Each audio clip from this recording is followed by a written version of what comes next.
Hello guys, we're about to start. And please keep your phone to silent mode. Thank you.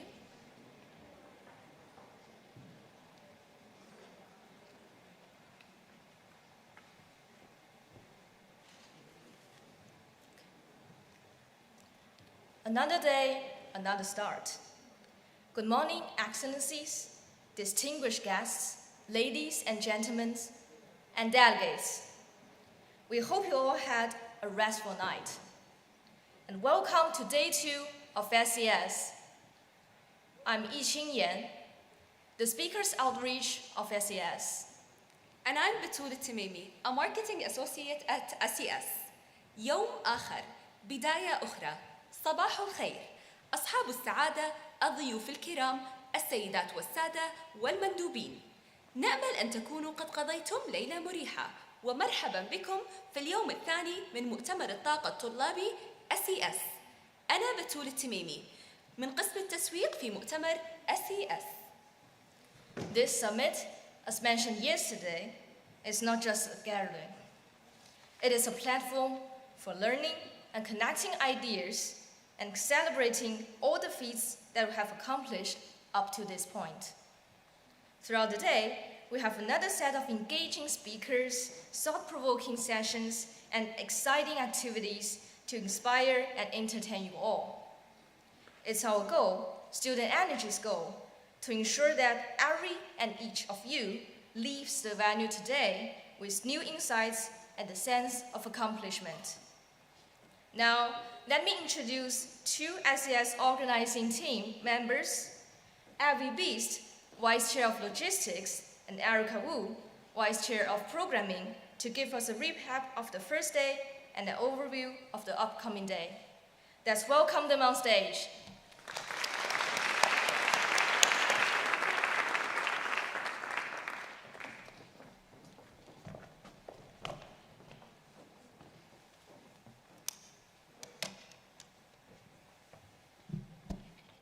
Marhaba, Namaste, good morning everyone. A gracious welcome to the second day of the Student Energy Summit here in the vibrant Red Theatre.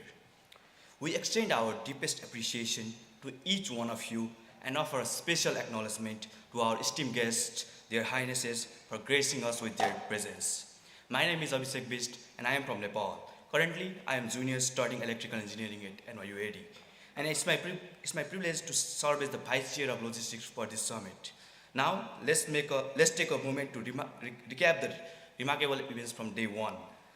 We kicked off with motivational welcome remarks from the Minister of Energy and Infrastructure, His Highness Soeler Mojuri, our esteemed Vice Chancellor, Merit Westerman, and the Managing Director for Global Energy Innovation at Bezos Earth Fund, Nicole ACP.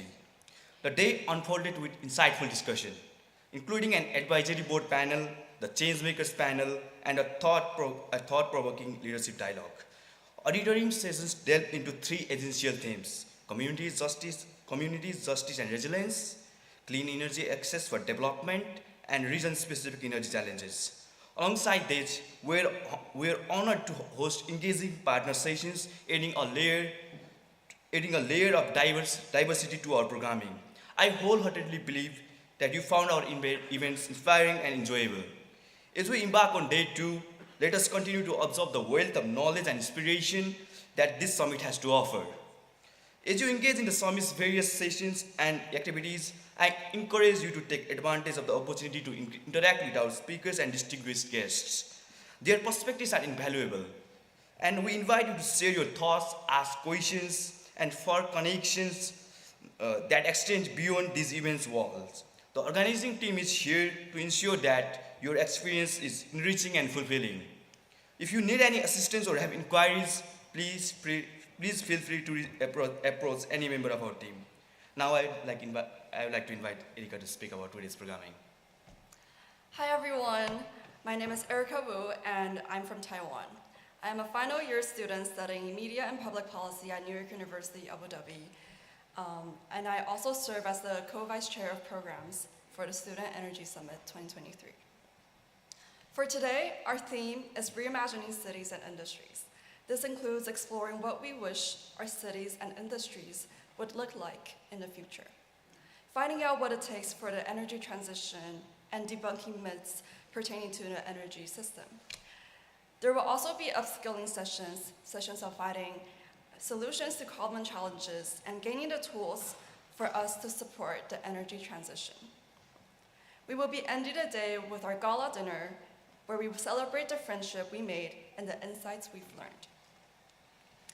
As we approach the second day, I'd like to invite you all to reflect upon what brought you here in the first place.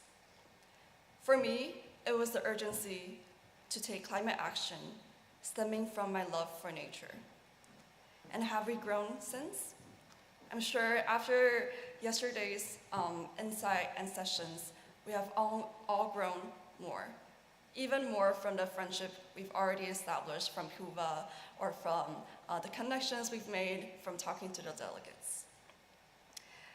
Therefore, I extend my esteemed welcome for us all to be more open-minded so we can absorb what is presented even on this day 2, and also to be critical and to not be afraid to ask questions, because these questions are what drives us forward, and these questions will be what moves us forward and contribute to the energy transition.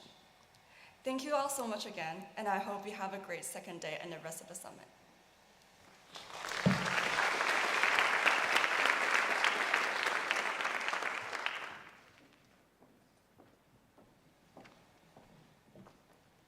As we head into the second day, we would like to recognize the critical support of our sponsors. The Bezos Earth Fund was one of the earliest supporters of the summit, and we are delighted to have them as the headline sponsor. Today, they have a video message that they would like to share with us.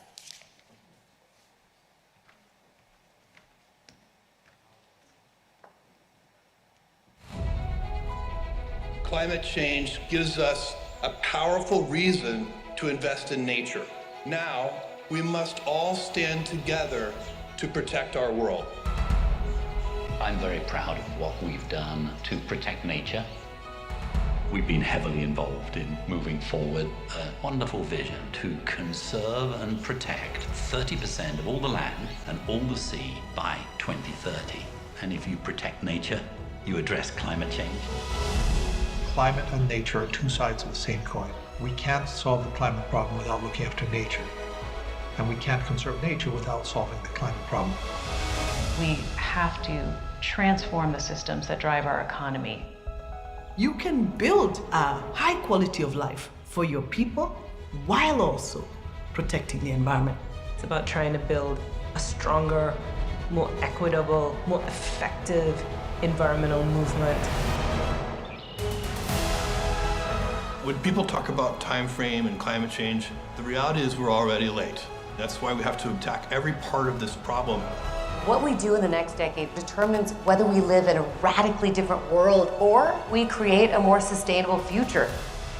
Change needs to come from individuals, governments, industries, everywhere. And we all have to work together to get this done.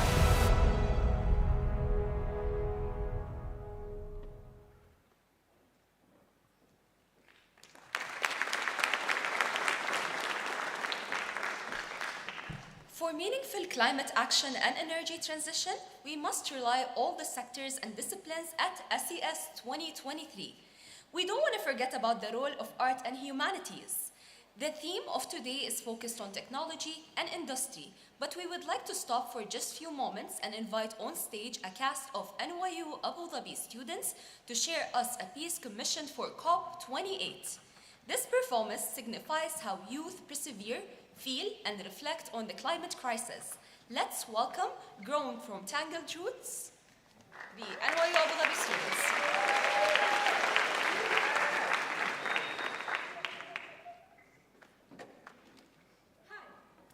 I'm just a regular human, here to talk about climate change. The climate crisis? Climate opportunity. Climate panic?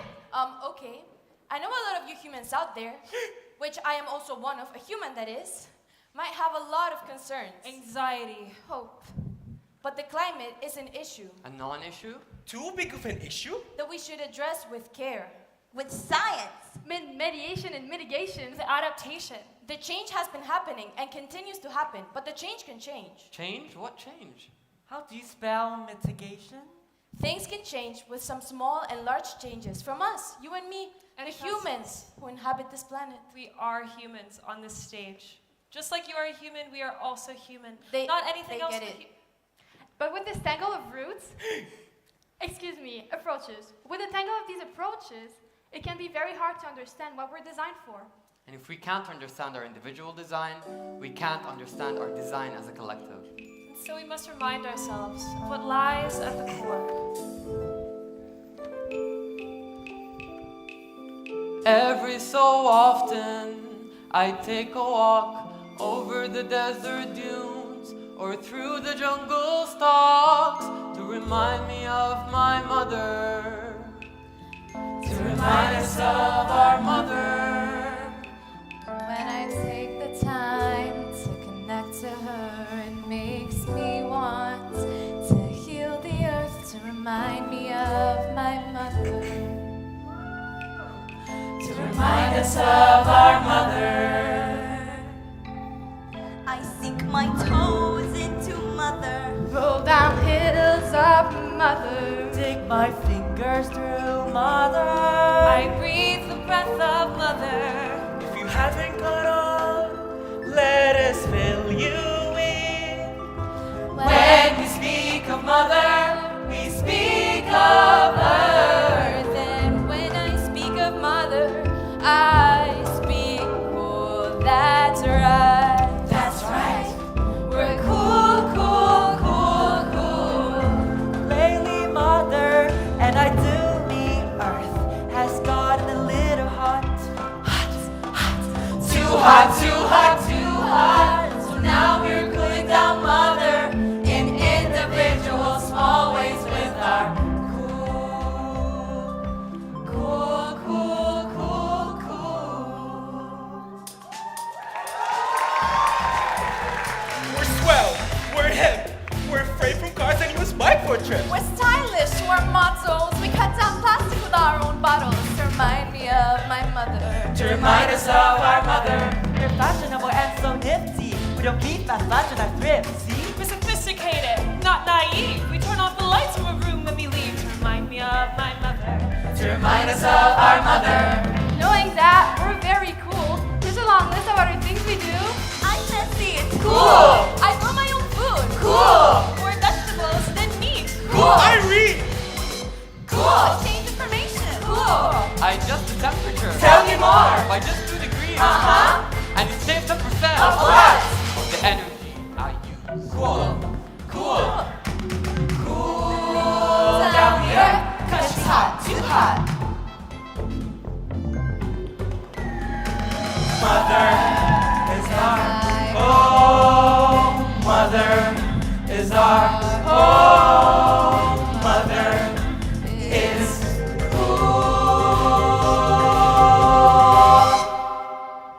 Now, we know what you're thinking.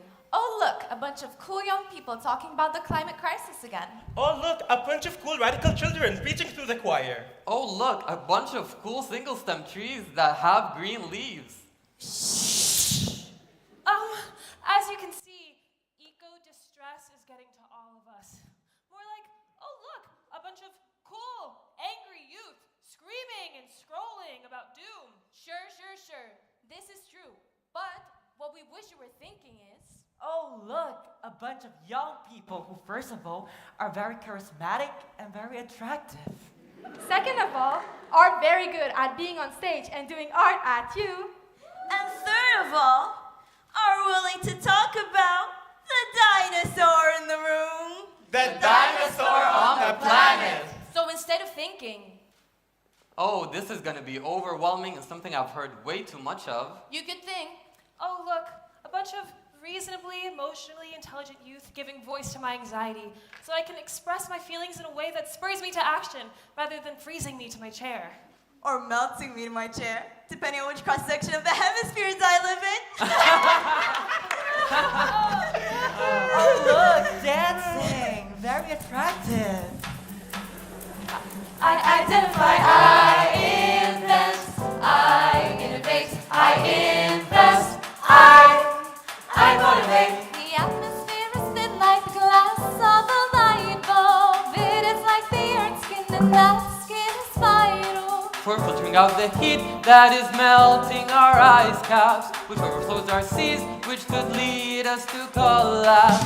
I identify the challenge. Shipping at that atmosphere is gases like carbon, of which the number one emitter is the energy burden. Burning through our fuels to generate our electricity releases molecules the ozone burns with their toxicity. I identify the challenge. Our next obstacle is industry. Our demand manufactures supply. Then it's our home's electricity, but our methods we can modify. Agricultural. The methane from our farm is thick. Let's restructure them and organize best our I identify, I invent, I innovate, I invest, I motivate. I identify the challenge. Could it, will it, is it, how? Now I activate my talent. Could it, will it, is it, how? Theorize what hypothesis. Possible work happen how? Experiment with confidence. Possible work happen how? Innovation is exploration of every single side. Collaboration breaks limitation. Solutions will align. We identify, we invent, we innovate, we invest, we motivate. But all of this is too overwhelming, and I find myself edging towards the cliff of despair. Eco-districts can look different on everyone.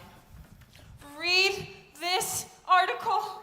I hope that everyone's enjoying their reusable, recyclable, refurbished, repurposed, revitalizing, refilling water retainers. I made them myself. Anxiety about the future can bring up a lot of different perspectives. The problem is way too big. Why worry? The problem will be solved by someone else. Why worry? The problem is not a problem. Why worry? What's important is to recognize how you are offering your resources. But there are too many things to consider, and I'm overwhelmed, and I cannot offer myself. I hear you. You can also recognize when you need to tap out due to stress or non-understanding.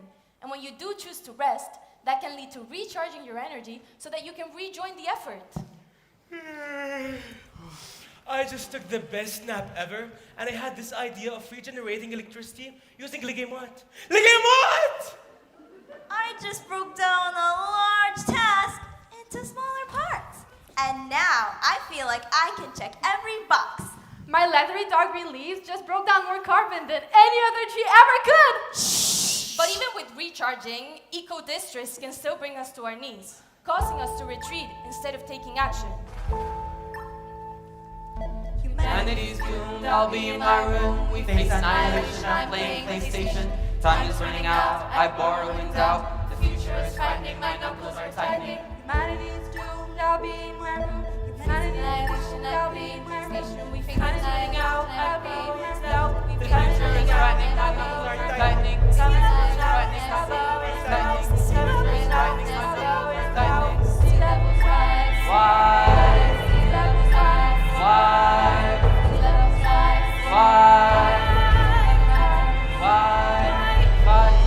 This world anew, the surface green, the ocean blue. Find stillness, a new point of view. What would I do? What would I do? If you could have your hands and voice at every moment, hold a choice. There's no solution in a void. Who will you join? Who will you join? I rise, and when I tire, you rise. We rise, when we're inspired, we rise. I rise, and when I tire, you rise.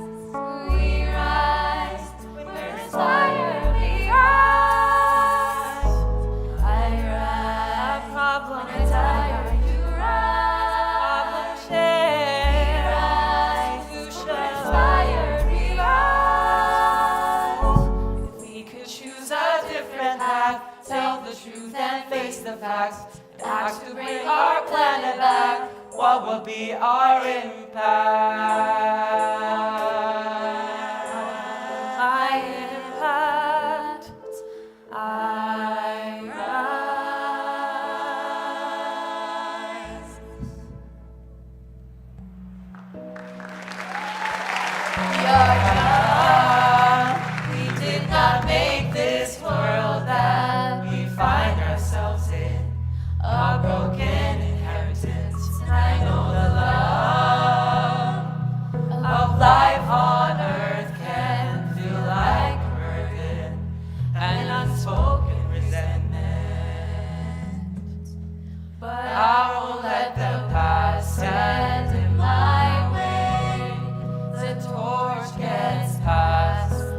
the trust that we can course correct can come from us. It's not too much to hold.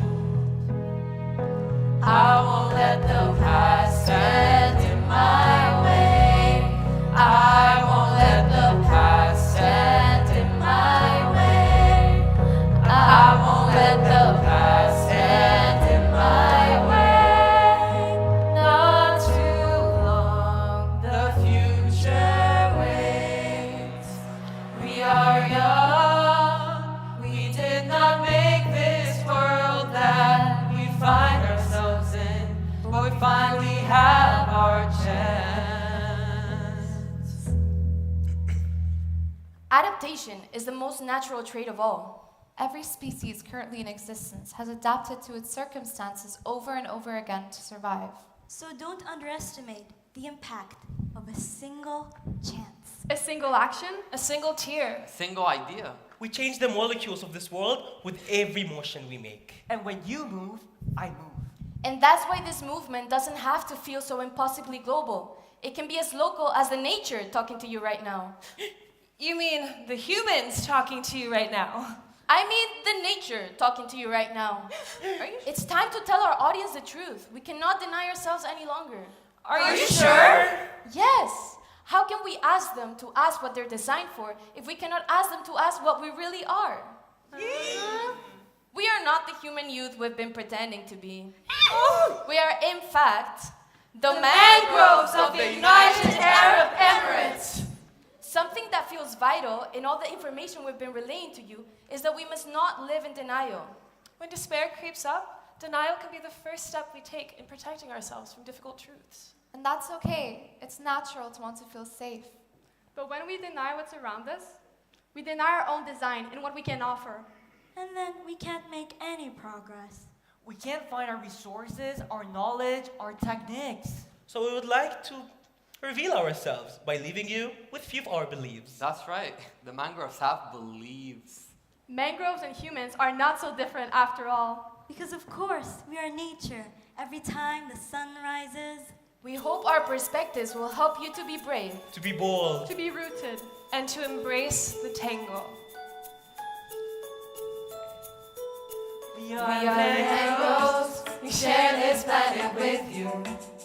We've noticed your struggles and wish you knew what we do. We daily eat up carbon, focus on our own environment, doing what we're designed to, and not living in this content. When we have managed to check one thing off, the next task comes easier, doesn't seem so far off. Remember when you float, spaced our green leaves and our branches, that the way you approach crisis is a delicate dance, yes, a delicate dance, yes. If you spend your energy trying to fix a problem, you will spend your energy trying to fix a problem. If you spend your energy living in isolation, you will spend your energy living in isolation. If you spend your energy living in isolation, you will have solved the problem of our energy distribution. The energy you spend worrying alone could be spent connecting to absorb the surge of storms. Energy is exponential, potential's influential. You have the answer within you. You were designed to take care. The potential's influential. It's livable. You have the answer within you. You were designed to take care. The potential's influential. It's livable. You have the answer within you. You were designed to take care.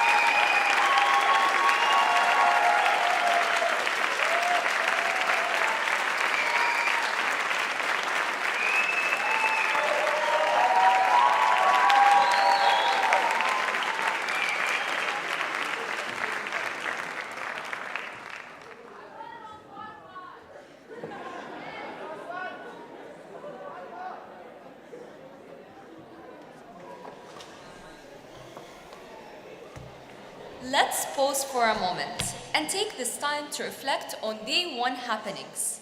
Now, we invite you to take few moments, turn to your colleagues, and discuss the following questions. What were your takeaways from the first day?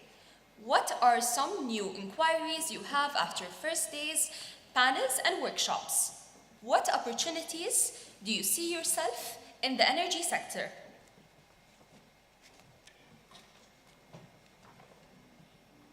You can talk to each other.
make sure to exchange LinkedIn profiles because I speak to a lot of people in conferences and I network with them, and I think Yishin can relate to that, and then I forget to take their names on LinkedIn, which makes the networking opportunity like not worth it.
Get back to your seats and tell friends to come in as well if they are leaving.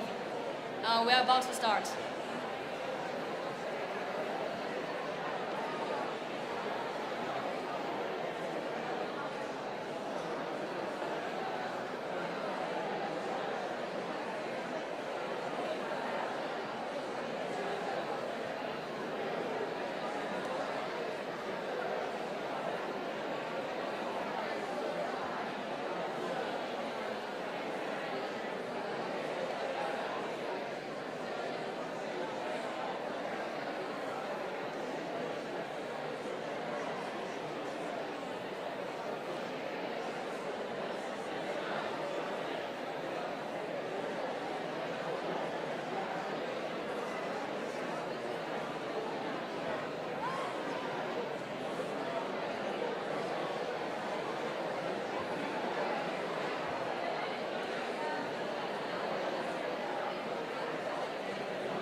Thank you, delegates.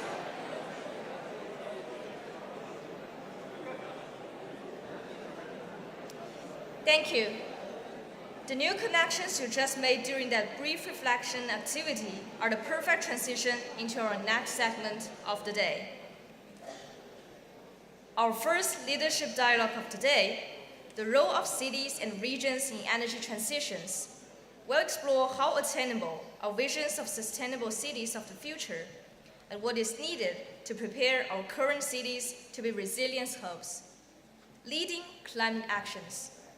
Sounds exciting, To facilitate this leadership dialogue, let's hear from Yuriko Kiyoki, the governor of Tokyo, Sans Drews, CEO of Resilience Rising, and Jude Asdre, Deputy Majority Leader and Tingo Party List Representative, Republic of Philippines.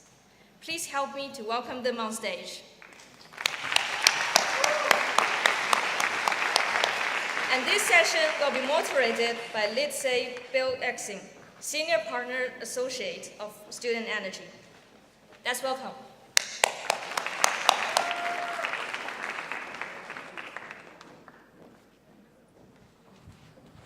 Good morning. Hello, everyone. I am so honored to be joined by the Governor of Tokyo, Yuriko Koike, Congressman Jude Asdre of the Philippines, and CEO of the Resilience Shift, Seth Schultz. Before I turn to our panelists, I'd like to briefly frame the challenge for you, because I'm sure many of you might be sitting there wondering what cities and regions have to do with climate and resilience, and also youth. According to the World Bank, roughly 56% of global populations live in cities.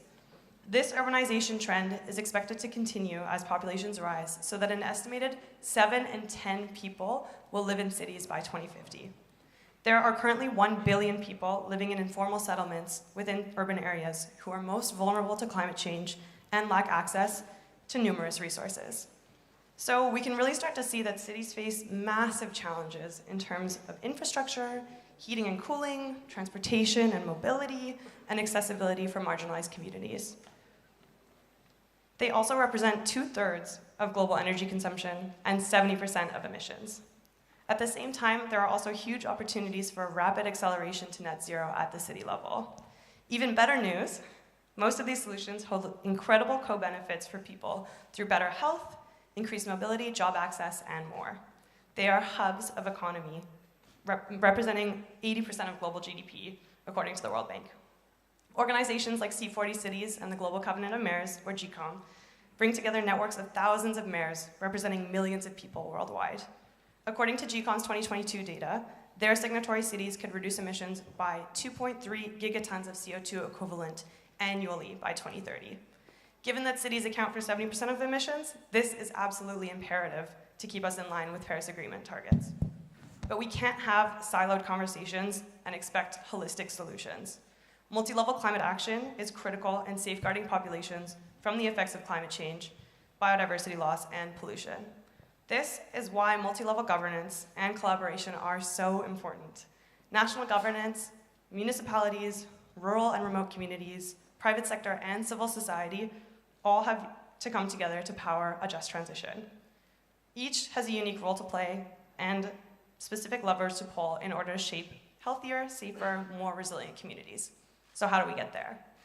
We have 3 amazing speakers and never enough time, so we'll head straight into questions. So, Governor, we'll start with you. Perfect. Yep, hello. So, as governor of a major city like Tokyo, what is your objective for participating in COP28? Well, first of all, thank you very much for inviting me to this such a great opportunity to talk with you and to deliver what the TMG, Tokyo Metropolitan Government, to tackle this climate change. And and I have been looking forward to this discussion with those who are committed to fighting against the climate crisis. By the way, this is in November, right?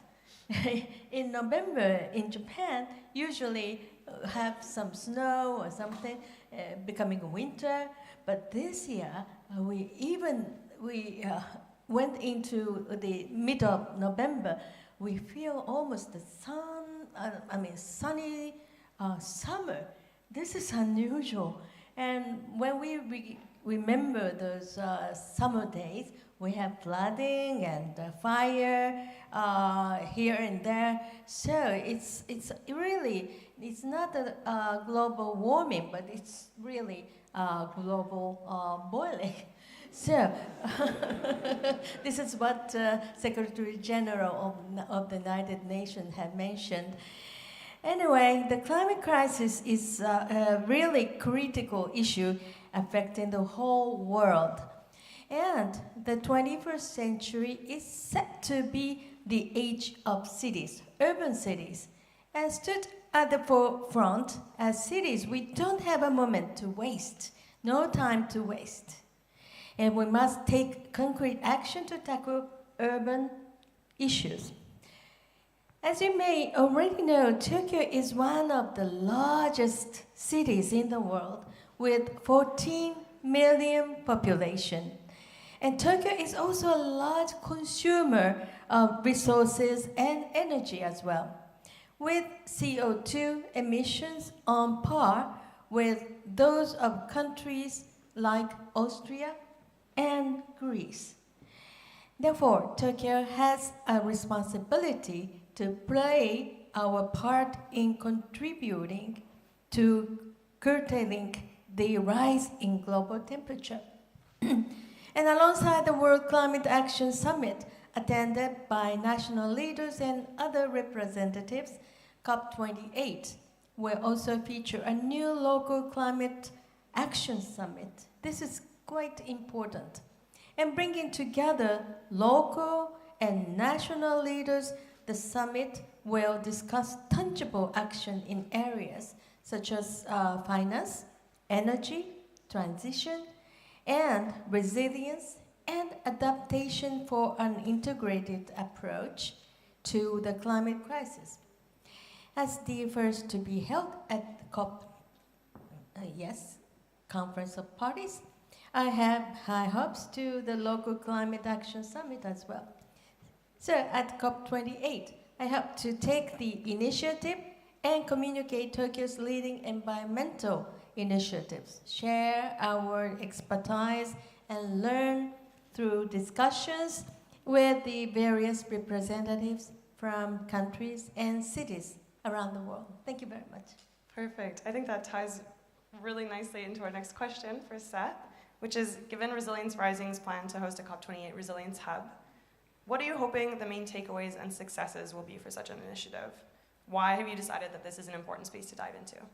Yeah, well, thank you for the question, and it is fabulous to be here with all of you guys again. So thanks for inviting me to participate with you. I always get a lot of energy, inspiration, and momentum from all my collaborations with Student Energy.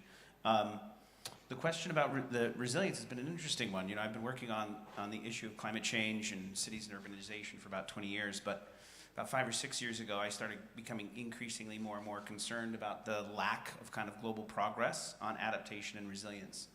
The agenda was just falling further and further behind, and also, you know, a little bit of a duality in the conversation, because as we've been hearing already yesterday, today, you know, we're so far behind where we need to be on the mitigation agenda. You know, there's been this long-standing question, you know, mitigation versus adaptation, and we don't want adaptation as an admittance of failure. We need a, you know, good offense, good defense. Heard all of these things, but the reality, just what we heard from the governor, is that these impacts, they're not observed anymore, right? They're not theoretical, they're not modeled. The impacts of climate change are very significant and happening all around the world, almost at a constant rate. So we must begin adapting, and we must step up our ability and capacity for resilience.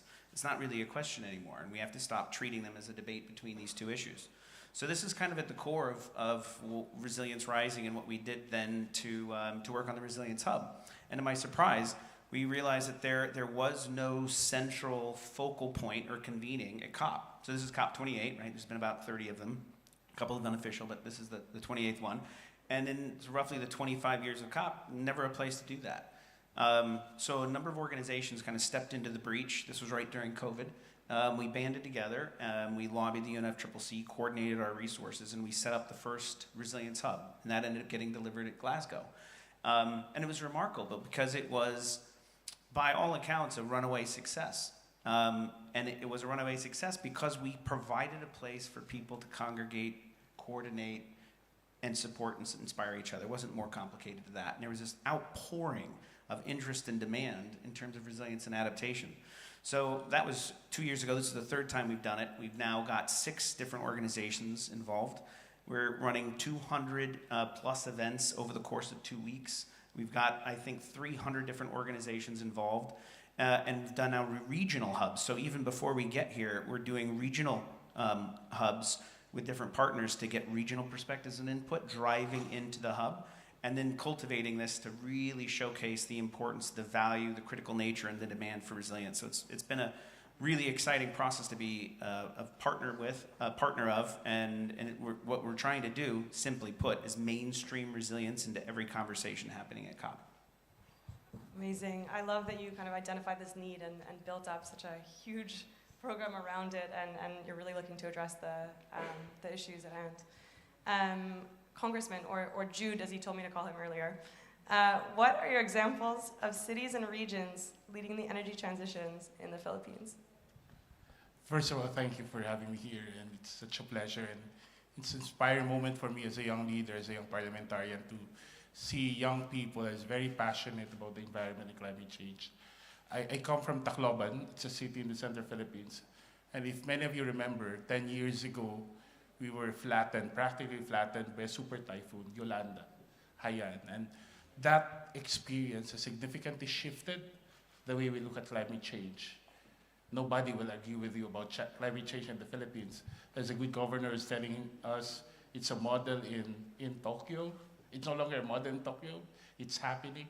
It happened in the Philippines 10 years ago. And every year when we commemorate the anniversary of Typhoon Yolanda, we're reminded of the need to transform our aspirations into concrete action. And that's what we've been working hard for the last couple of years. In the Philippines, as you would see, we're not mainly composed of big cities. We have a significant rural population to also consider. And for many of these communities, access is still the primary concern for energy. And we're looking at a unique opportunity right now. Since they're just talking about access, how do we make sure that access is actually shifted into renewables and more sustainable forms of energy resource? As a way I can count on some experiences, for example, in the southern part of the Philippines, in a project which I was part of, we actually taught indigenous persons how to assemble solar sets, energy sets, and we've worked with about 10 communities which has zero access to power before that, which means their children had to do their homework in the dark.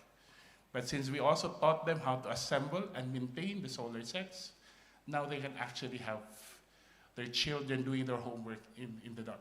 But not just like that, we're also working at how do we make our distribution and transmission systems on the macro level, distribution and our transmission systems are more efficient, so that there is more focused and more updated action in relation to the urban centers. And that's the critical point in the urban centers. For example, we have now shifted in many places around in the country right now, starting from 2-3 years ago, we started integrating solar-powered LED street lighting. It's a small thing, but if you come to think of it, collectively, it has made significant impact. Right now in Congress, we're pushing for a comprehensive law governing electric motor vehicles. And we know how much of the carbon emissions is brought about by vehicles. And in a country that's 100 million Filipinos, any small action actually contributes significantly to the overall reality. But the good thing with this is everybody now understands their role. And as mentioned in the show, in the presentation, every single action actually counts.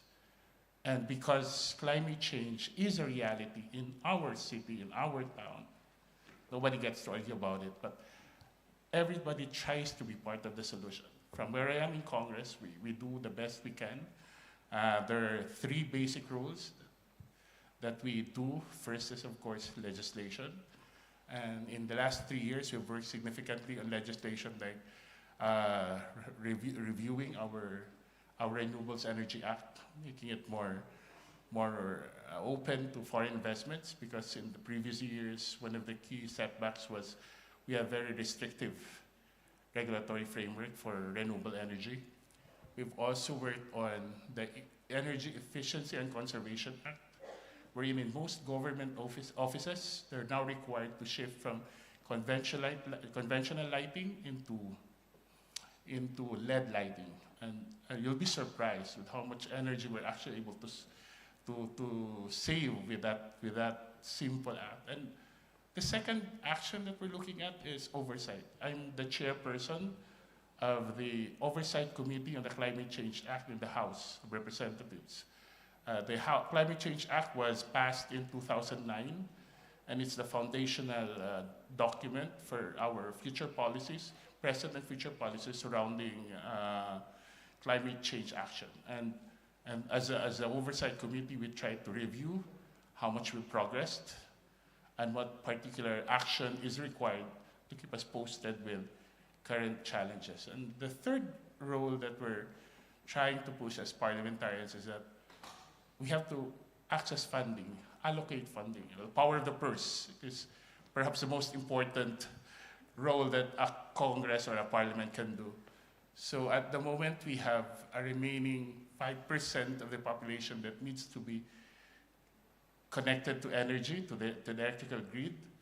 But that 5% would require about 29 billion pesos, because many of those are in areas that are geographically advantaged. But the difficult part is that these areas are also among the most socially and economically vulnerable.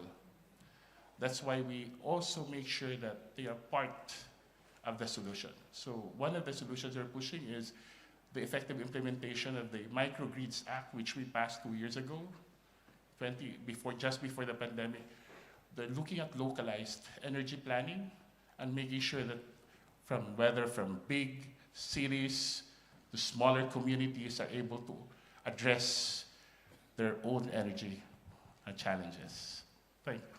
That's great. Well, first of all, thank you so much for kind of humanizing the problem. I think it's easy to get kind of caught in these macro issues, but bringing it down to direct impacts is really important.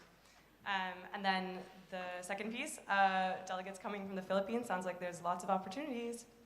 So I'll go back to the governor of Tokyo. So the target of decarbonization by 2050 is very difficult to achieve. So how does Tokyo plan to reach it? Well, talking about the target is a very important and also must be very strategical. And thus far, the Tokyo Metropolitan Government, TMG, has been strategically pushing forward all sorts of initiatives to achieve our goals of carbon half by 2030 and net zero CO2 emissions by 2050. This is our target.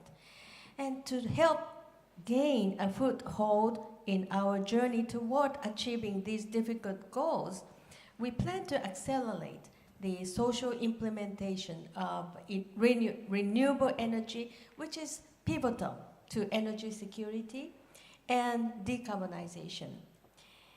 And among renewable energy sources, for the first time this year, it is predicted that the global investment into solar power generation will exceed that of oil development.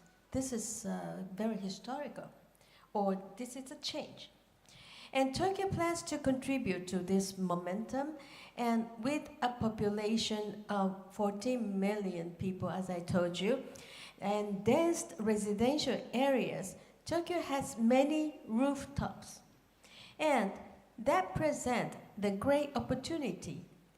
Currently, only 4% of existing buildings are equipped with solar panel generation systems, including my own house, so there is much untapped potential.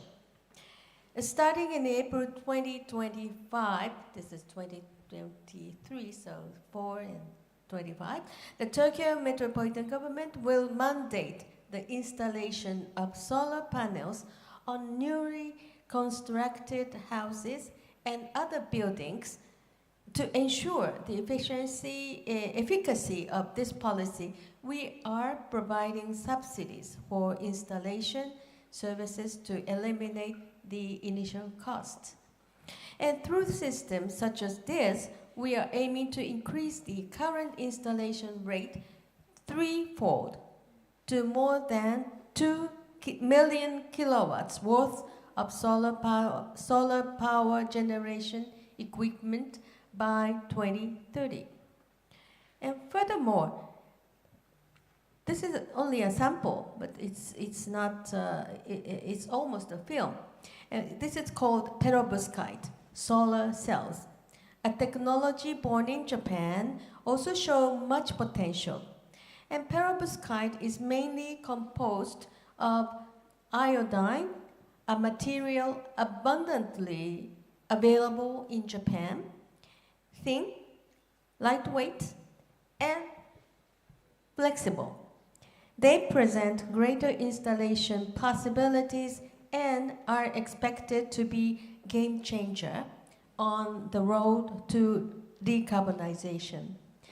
A project is also underway to install mega solar panels generating more than 1,000 kilowatts of electricity on the exterior walls, not on the rooftop, on the walls of high-rise buildings in Tokyo. And this will be a symbolic example of the decarbonization of office buildings.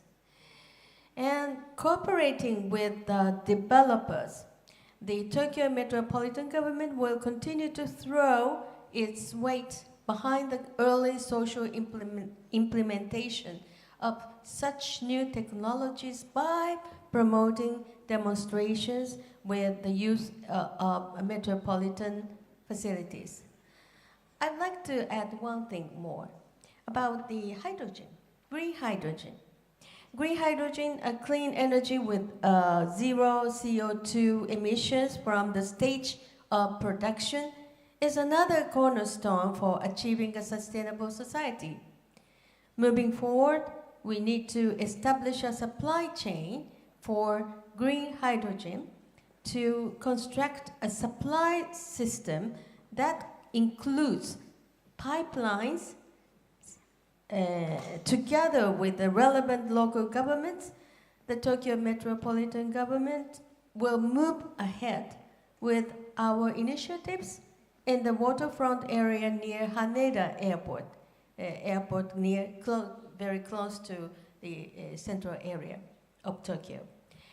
And to generate demand, we will accelerate the introduction of vehicles driven with hydrogen fuel cell, including trucks, and develop hydrogen refueling stations, which is very important, while making efforts to uncover potential demand for business and industrial uses, such as power generations and thermal use. And I just mentioned that Tokyo will steadily achieve our decarbonization goals by ensuring the social implementation of renewable energy and green hydrogen by supporting the development of new technologies and building a supply chain of green hydrogen. Thank you. Thank you for such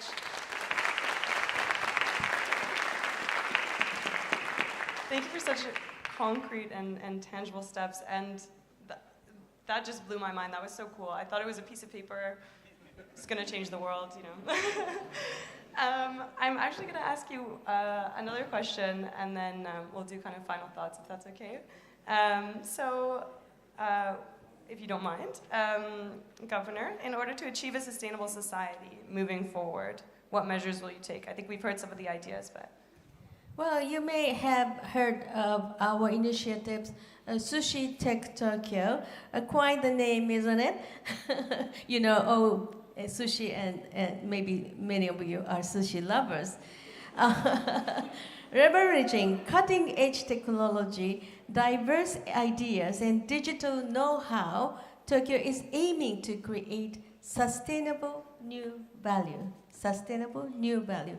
And this is expressed in our concept of Sustainable High City Tech Tokyo, or in short, Sustainable SUS and High Tech HI, two together become sushi. Yeah, you're right. So, in April and May next year, 2024, we will host Sushi Tech Tokyo 2024, inviting many startups and many challengers to tackle climate change, having a good innovative technologies. Why don't you come to Tokyo, enjoy Sushi Tech Tokyo, and later enjoy the real sushi? We are really, thank you. I think all of us, all human beings, now just facing the real change of the history. We are the one who changed the real world into more sustainable with high tech and good services and future-looking sustainable idea. We share the responsibility, and I hope this summit will become a sort of cornerstone to change to the sushi world. Thank you very much.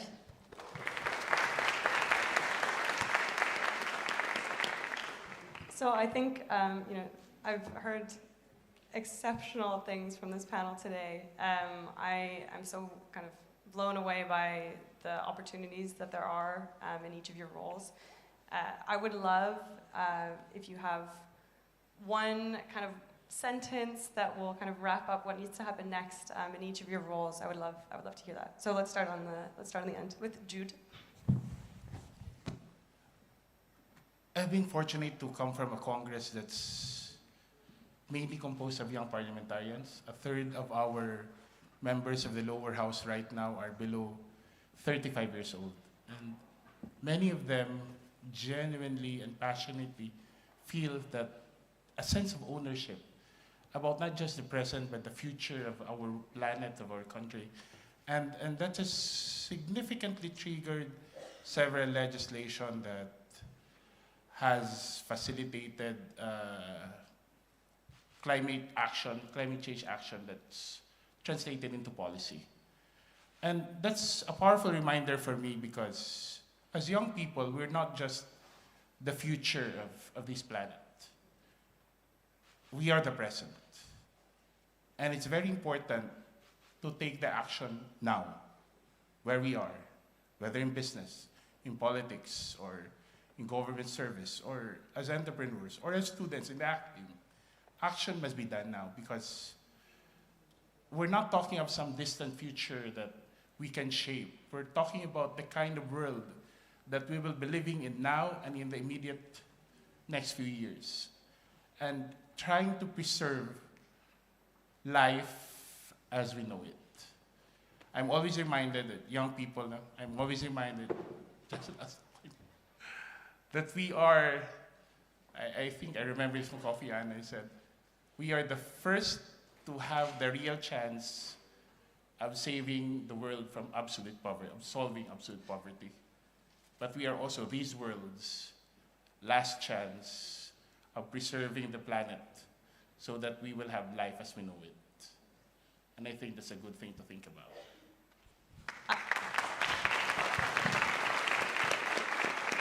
I think that was a very, very powerful note to end on. Seth, if you want one word, you get one word, but otherwise I think that was really a... I mean, how do you follow that? No, honestly, yeah. Well, thank you so much. This has truly been an honor. It was great to see you kind of connecting backstage as well.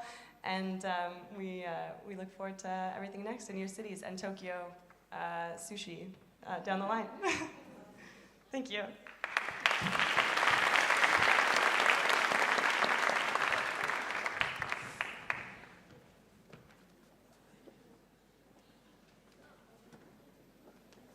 I brought a little film showing Sushi Tech Tokyo. For 30 minutes, 30 seconds. 30 seconds, only 30 seconds. Why don't you enjoy it? Ready?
one leadership dialogue after another. Where else can you find this opportunity if not SES? We just scratched the surface of sustainable cities and development, and our next dialogue, Infrastructure and Technology, Key to the Energy System, will add on what the Governor, Yuriko, discussed about earlier. In this dialogue, key leaders and experts of the energy sector will discuss how development of infrastructure and technologies shape the current energy system and what transformations are needed to ensure a resilient and a sustainable future. It's indeed a pleasure to invite on stage three speakers whose expertise are integral to these discussions. Please join me in welcoming Francesco Lacamera, the Director General of IRENA, and Her Excellency Dr. Amani Bouzaid, the Commissioner for Infrastructure and Energy of the African Union Commission, and Jamoun Mediz Galam, the former Secretary of Energy of Uruguay, on stage. We will also have Lydia Sanz Lozano, the Vice Chair of Programming of SES, moderating this session. Please welcome her.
Good morning, Your Excellencies, ladies and gentlemen, and fellow delegates. My name is Lydia Sanz Lozano, and it is truly an honor to be sitting here with these three amazing panelists as we dive deep into the challenges that exist in our energy transition. We need to address the technical and transformational challenges that are present if we want to create an inclusive, resilient, and sustainable energy transition that leaves no one behind. As the Vice Chair of Programming for the Student Energy Summit, it is truly humbling to be joined here today. Because from what you see right in front of you, these three speakers, I'm sure will inspire you to follow your own journey in challenging and in confronting the many obstacles that are present when we talk about an energy transition. And trust me, while this path may not be an easy one, it is one that is vital to saving the future of our planet. And I'm sure you'll agree with me that these three speakers are a testament to just that. To just that if you put your mind to it and you have the right people behind you, you can make possible changes with action. And we hope that in your future, you'll be able to do that as well. The energy transition will require replacement of many of the energy systems that are in place today and many of those that have been deployed in the past 2 decades.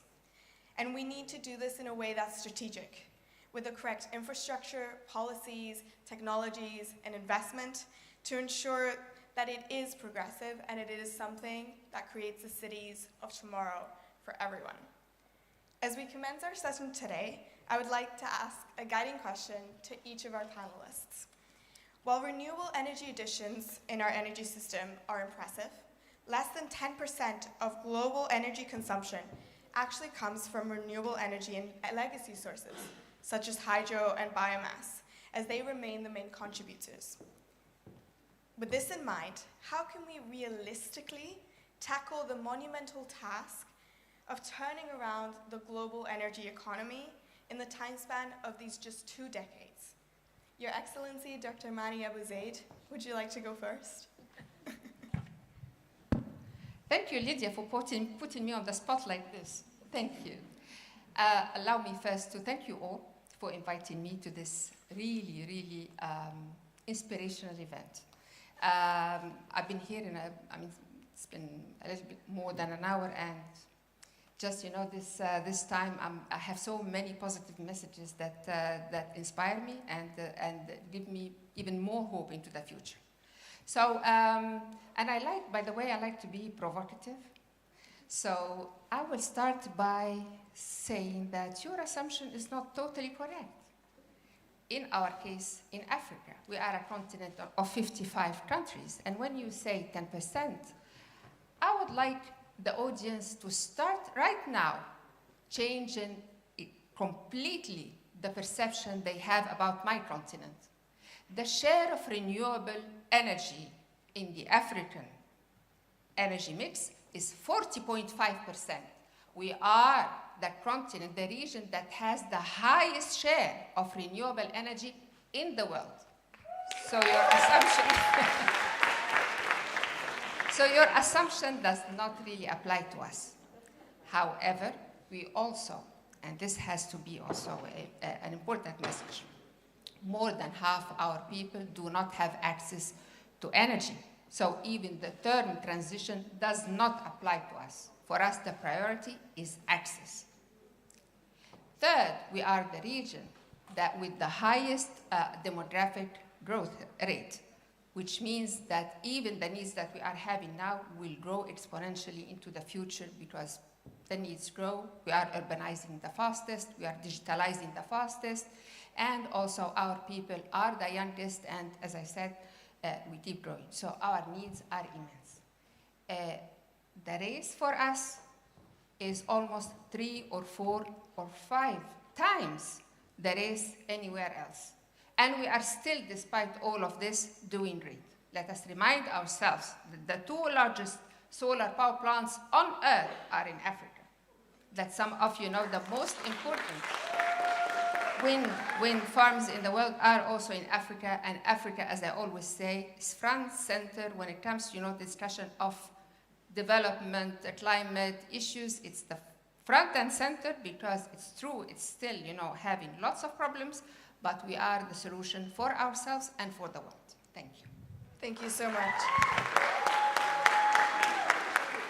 And before I ask you, Your Excellency Francesco, to add in as well, I just want to thank you for being so provocative. I think it's so important that what you've mentioned about Africa and sharing that and making it very clear that yes, this is an energy transition that involves everyone, but there's things that we can learn from each other, and I think there's very much examples that we can learn from Africa's success, so we're very excited to see what you have to say later on. Your Excellency Francesco, would you like to go next? If you would like to just give your opening remarks on being, in the next 2 decades, what is it that we have to do proactively? It's a big question, I know. I think that we have to do a lot. So first, the starting point, being this student summit, energy summit coming just at the start of the COP.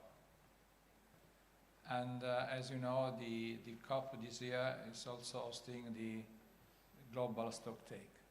So it's the first moment after Paris that the government question themselves on how they've been implementing the Paris Agreement, and consequently if we are on track to achieve the Paris Agreement goal, that are the 2 degrees, and making maximum effort to go to the 1.5 increase in the temperature at the end of the century. And so the global stocktake will say very clearly that formally recognize that the government, the countries have not implemented the Paris Agreement as it should be. And we are not in track for the achievement of the Paris Agreement goal. So that's the first thing that we all have to agree with. So what we expect from the COP, so what has to be done? I think that the horizon, so the time that we have is less than the 2 decades. We are all working under the context that has been outlined by the IPCC report on the 1.5. That report says very clearly that we have to decrease our emission by 43% by 2030. So this is the first step that we have in front of us. And the report also says that we had already picked oil and gas. We have already picked coal and oil, and we have to pick gas in 2025. So this is the scenario. And what needed to be done? We have tried to make this clear in our World Energy Transition Outlook. So if we have to contain and so decrease the CO2 emission by 43%, what does it mean?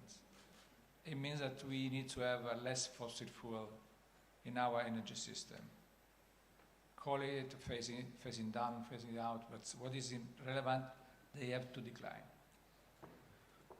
In the same moment, also with all the measures that we can take on energy efficiency, the demand will be slightly increasing.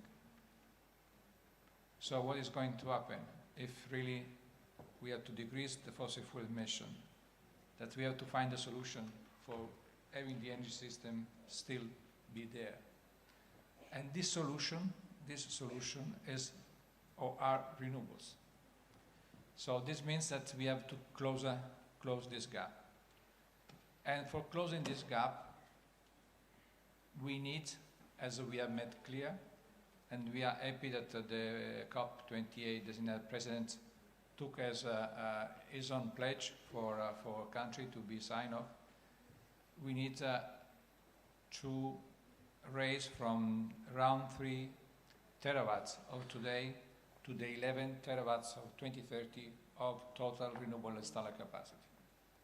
This means that having 7 here, that we have to install 1,000 gigawatts of renewable energy every year.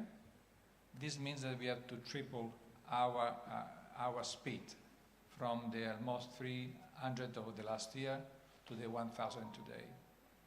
And what is more relevant to notice is that this 1,000 gigawatt is not a fixed target, because if we don't do this year in 2023, means that in the 2024, the following year, we have to install 1,000 and some hundred more. And if you don't do at the speed that is needed and the scale, it means that getting closer to the 2030, we may recognize that becoming more expensive, more difficult. At the end, it will be physically impossible to get the result that the IPCC requests to decrease for 43% the CO2 emission. So this gives the sense of what is the challenge that we have in front of us in these days. And I think that all of us are trying to contribute to this challenge. Today, you are giving your contribution. Next time, please have less reserved tickets. If you are a young student, try not to copy what the old people is doing. So just less reserved people is a good start. Thank you.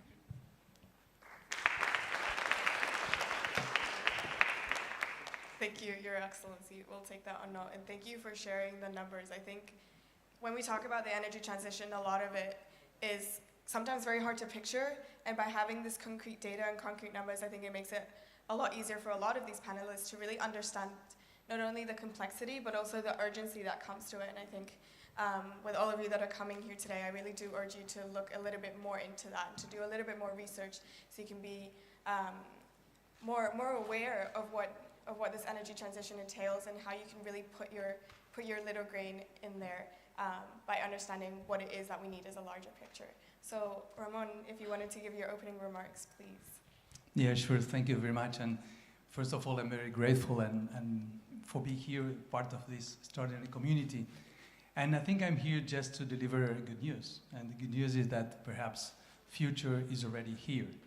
I live in a small country in South America, which name is Uruguay, where we have already succeeded to have more than 98% of our electricity coming from renewable sources. And And we can all, as human beings, be very proud of that. And the interesting point is that not only that is such a high share of renewables possible, but almost half of that is from non-traditional renewable sources, as wind, which can be as much as 40% of the total electricity consumed in the country every year, and also biomass, waste, also, of course, solar, and of course, hydropower. And the point is that we have proved that it's possible to work, to operate such a absolutely almost complete decarbonized mix just by the combination of the complementation of these different renewable sources. It works. It's not just a dream. This is something that has been working in my country for the last 6 years now. And the interesting point is we have no electricity storage, battery storage, or water pumping, or whatever people used to say that is absolutely needed in order to have a large amount of renewables. This is just because of the complementarity of renewable sources. But of course, this does not happen spontaneously. We have to do a lot of things in order to deal with that. But let me first come to another point. What happens with the economy? And the other interesting point is that we really prove that yes, renewables are the cheapest option nowadays compared to any other non-renewable sources. As of course, if we make things to be, fair for all the sources. If we don't have hidden subsidies or regulations that are mostly have been done in order to improve our thermal power mixes. So if we put all sources together, what we got in my country particularly is that we succeeded to decrease the overall electricity production cost by almost half, because we went from about $10 per kilowatt hour production cost to only $5 per kilowatt hour production cost a year. So this is a real proof that renewables are the cheapest option today. And if the most we can introduce them in the grid, the better the cost we're going to have.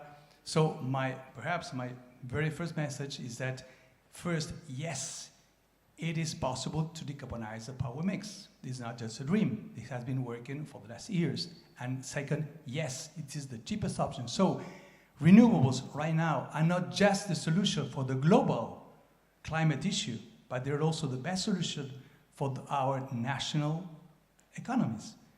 Not only because we decrease the overall cost, but take this, we got 50,000 new jobs created. And for a small country with only 3 million inhabitants, this means 3% of the total labor force of our countries.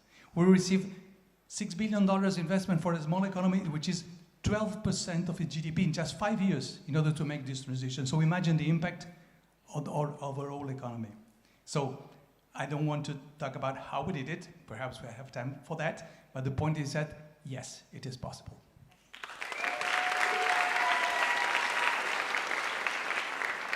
Thank you so much for those opening remarks, and also all three speakers. I think, Ramon, what you touched upon so greatly is that idea that renewables are cheap. Renewables are not just a way to phase out fossil fuels and promote an energy transition, but they're able to have so many impacts in our social and our economic lives, and it's something that we have to dive deeper in and realize that they're a solution to a lot of these problems.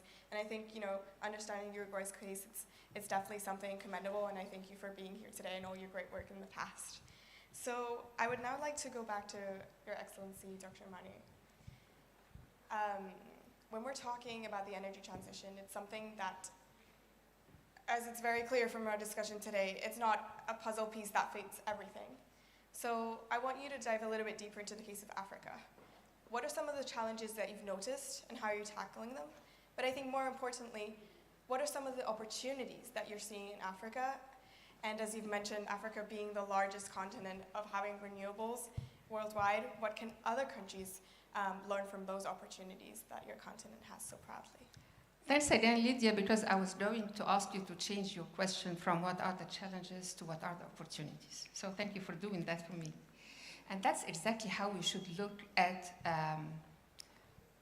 what is called climate crisis. And I really don't like this term. I would like to say, climate is providing us with once-a-lifetime opportunity. So this is, the world is living really a turning point. It's a great time to do things that we did not dare to do before. Like exactly in 2020, despite all the problems of COVID, it was the turning point for digitalization, where we all turned digital overnight.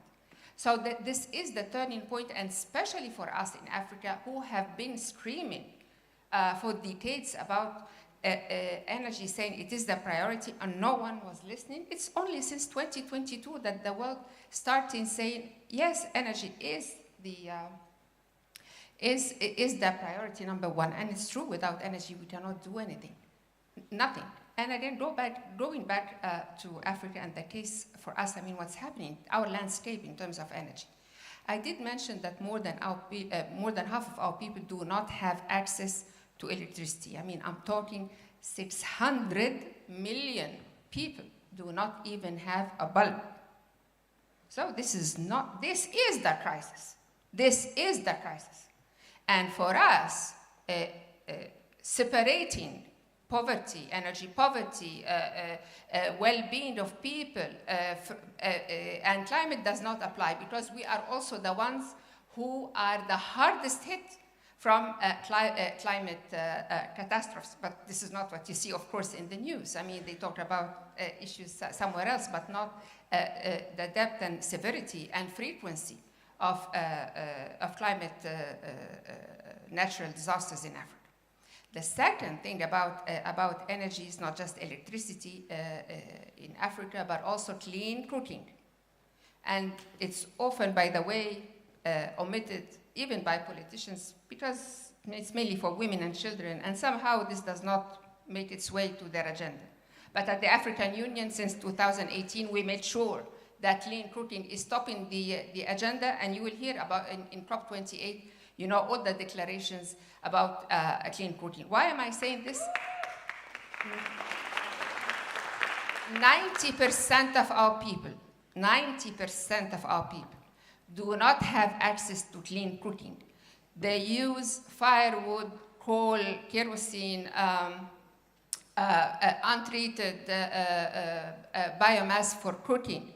And this one is the number one cause of death, premature death in the continent. Can you imagine? And two, girls and women spend between 4 and 5 hours to fetch these, material for cooking. So can you imagine the human cost of not having clean cooking? So that's why when we talk about energy, we have to look at both the cooking and also the access to electricity. We are advancing our programs in the continent, African Union, but also the national governments, in each of our 55 countries, together with some partners, but mainly it's public funding. And we are also calling for regional and transcontinental programs and projects. Why? Because climate does not stop at the border, and our markets are small. We want to create larger market for energy projects and infrastructure projects in general in order to attract finance and to make things move faster. And I'm really happy to see that there is more and more interconnections among countries in the continent.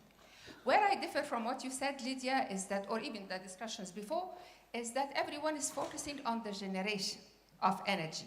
No one is looking, throughout, okay, after you generate this energy from renewable energy, what happens? You need transmission. You need the last mile connection. Yes, we don't have this. Some continents and some regions in the world and countries, they talk about upgrading their transmission systems. We don't even, the majority of us do not even have this transmission system. So we are making sure that the transmission systems that we are putting in place are smart grids. We want to use the latest technology. We also try to find novel solutions in rural, remote areas, mini grids, off grids. I said earlier that we are also the continent that is fastest in terms of digitalization. Digital is providing us with new solutions for energy. Pay as you go, and then you produce, some energy, and you can even share it with your neighbor, and so on and so forth, and you pay with your mobile, which is highly penetrating in the continent. So we're looking at all solutions. What are the main challenges? The main challenges, of course, one, it's the finance. We talk about huge amounts of finance, and the continent, unfortunately, because of stereotypes, again, unjustly and unjustifiably, is the cost of money that Africa borrows is very high, almost the highest in the world. We borrow at a very high cost because someone sitting somewhere, you know, in London or New York, says these people are risky, which is not true, by the way. We're not the riskiest region. By the way, we are the second least defaulting region in the world after the Middle East, so at 1%. Europe, Asia are the highest risk, I mean, in terms of repayment list and for infrastructure in the world, not Africa. So there is the finance part. There is also the technology transfer part. I'm saying this because we're into these new technologies. So it's not just what we have now. Things are evolving very fast if you are, interested in this field. Nevertheless, we have 9-10 countries that start to produce green hydrogen. What we want is that to domesticate into and to develop the local value chains. We want the countries not just to export it, but to use it in Africa. We have 4 or 5 countries, though it's still evolving. It's still very new. The sustainable aviation fuel. But that's good. We want to start. We want to be ahead of the rest of the world. So we are taking, the lead in that. But again, we want this to be localized. We want, people to work and to have local content from our people. Same thing when it comes to storage or batteries for your phones or for energy batteries or otherwise, or the cars, the electric cars. 80%. Africa has 80% of the minerals that are used in these devices. But we export it. We export it raw. We want to refine them locally. We want to transform them locally. We want to develop the industries, green industries, or industries based on these green products locally. So there is a lot of work. And this is where the opportunity lies. There isn't one region in the world that can compete with Africa in terms of resources and opportunities. The largest market, and we made sure at the African Union that it is one African free trade area. We have all the natural resources you can think of. As I said, we are the youngest, the fastest digitalizing. If you're an investor, if your money is not in Africa, I'm sorry, you are missing out. And if you're not in Africa, you are not in business. Thank you, Your Excellency, for sharing that. And really, I think the audience speaks for itself. I think they're all very motivated and very inspired and definitely know where to invest their money if they did not yet. Francesco, Your Excellency, I would like to move on to you. You call me Francesco, that's good. I don't know what you want me to call you. In your opening remarks, you were talking a lot about what the global stocktake will uptake, a lot of the tactical numbers when we're talking about increasing demand, offshore, decreasing the supply of fossil fuels. IRENA recently published their Future Energy Outlook publication. So I wanted to ask you if you could give the audience what were your 3 main takeaways from this publication. So naturally, in answer to this question, we have to connect with what we have already said concerning the stock take and what is needed to be in track with the Paris Agreement. And in some way, I wish also to take some of the points that have been made by my fellow panelists here. So we have said that renewables are the cheapest way to produce electricity.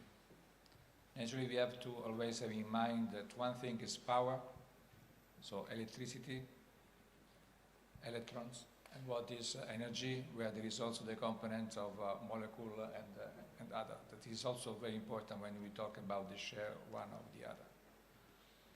But so that we have said that renewables are the cheapest way to produce electricity. We have said that socially speaking, they are producing more job than the conventional one, and sometimes not only more jobs, but also better jobs. And we have also said that they are clean, so they are CO2 free. And now also we have realized that unfortunately with this recent crisis, that going for a decentralized energy system, so going for renewables, is also the best way to ensure energy security and resilience. So if all these aspects say that we have to go for renewables, and we are going to renewables, because again, as I always repeat, sorry if I repeat to you again, in case I have already done in the past, there is no doubt where we are going. So we are going toward a new energy system that will be largely dominated by renewables, complemented by hydrogen, mainly green, and the sustainable use of biomass. So it is not the direction of travel that is at stake. What is at stake is if we will be, this transition will happen at the speed and scale needed to fight climate change. So why we are not progressing fast enough? And we have tried to understand this, and we come up with outlining 3 impeding barriers. One, that Mani has already mentioned, is the infrastructure. So if you produce electricity, you have to distribute it. If you cannot distribute, sometimes say that the cost of money is high. But sometimes I say, but the cost of money is the illness or is the fever. So it's difficult to invest if you cannot plug the electricity that you produce. If you don't have a customer that they can buy your electricity. So, and how you cannot do it, manage this? Through the PPA. This means that you transfer to the budget the cost of the electricity you produce. But this at least will shrink the budget, less social policies, and at a certain moment is just a creation of debt. So the first impeding barrier that we see, infrastructure, means that we have to create the opportunities for the energy to be distributed. When we talk about hydrogen, there is no doubt that Africa is the most important powerhouse for hydrogen. But if the ports are not there with the quality they need, if the physical infrastructure are not there to allow for the vehicles to go and feed the port, if we don't have the pipeline, so if we don't have all this will be not the case. So the infrastructure is the first problem and the first barrier. And on this, what we are trying to say, and I hope you can, with your line of communication, can transfer this, in this process of reform of the multilateral financial systems, we think that has to cover not only that decision-making process in the multilateral financial system should be more inclusive, that should be more grant and concessional loans, but also giving a clear focus, clear priority to this system. So we strongly hope that the COP will call for the multilateral financial system as priority, working on infrastructure for Africa, for Southeast Asia, and other parts of the world. I think this is very crucial for accelerate our path. And also the multilateral financial system has not the capacity to have the finance for all of this. But if they have a clear policy, a clear sense of direction, then they can attract part of the 150 trillions of financial assets that are around the world. So we know that the cost of this is high, but it will be high also for the whole system to survive. So it's not just an additional cost. It's opening the opportunities, as Amani have said. So physical infrastructure and the role of the multilateral financial institution. The second is the legal environment. Have you seen that subsidies? There is no really, how to say, equal basis. That is not the level playing field that we need. So not only working on or phasing out the subsidy, but also working for the policies that may build the market. Today we have not a market for hydrogen, a real market. So we have to put in place policies that they create this market. And I'm referring to the developed country in this moment. Because how political is important, talking about phasing out, phasing down. You remember that in Glasgow was considered a failure because they changed phasing out with phasing down of fossil fuel.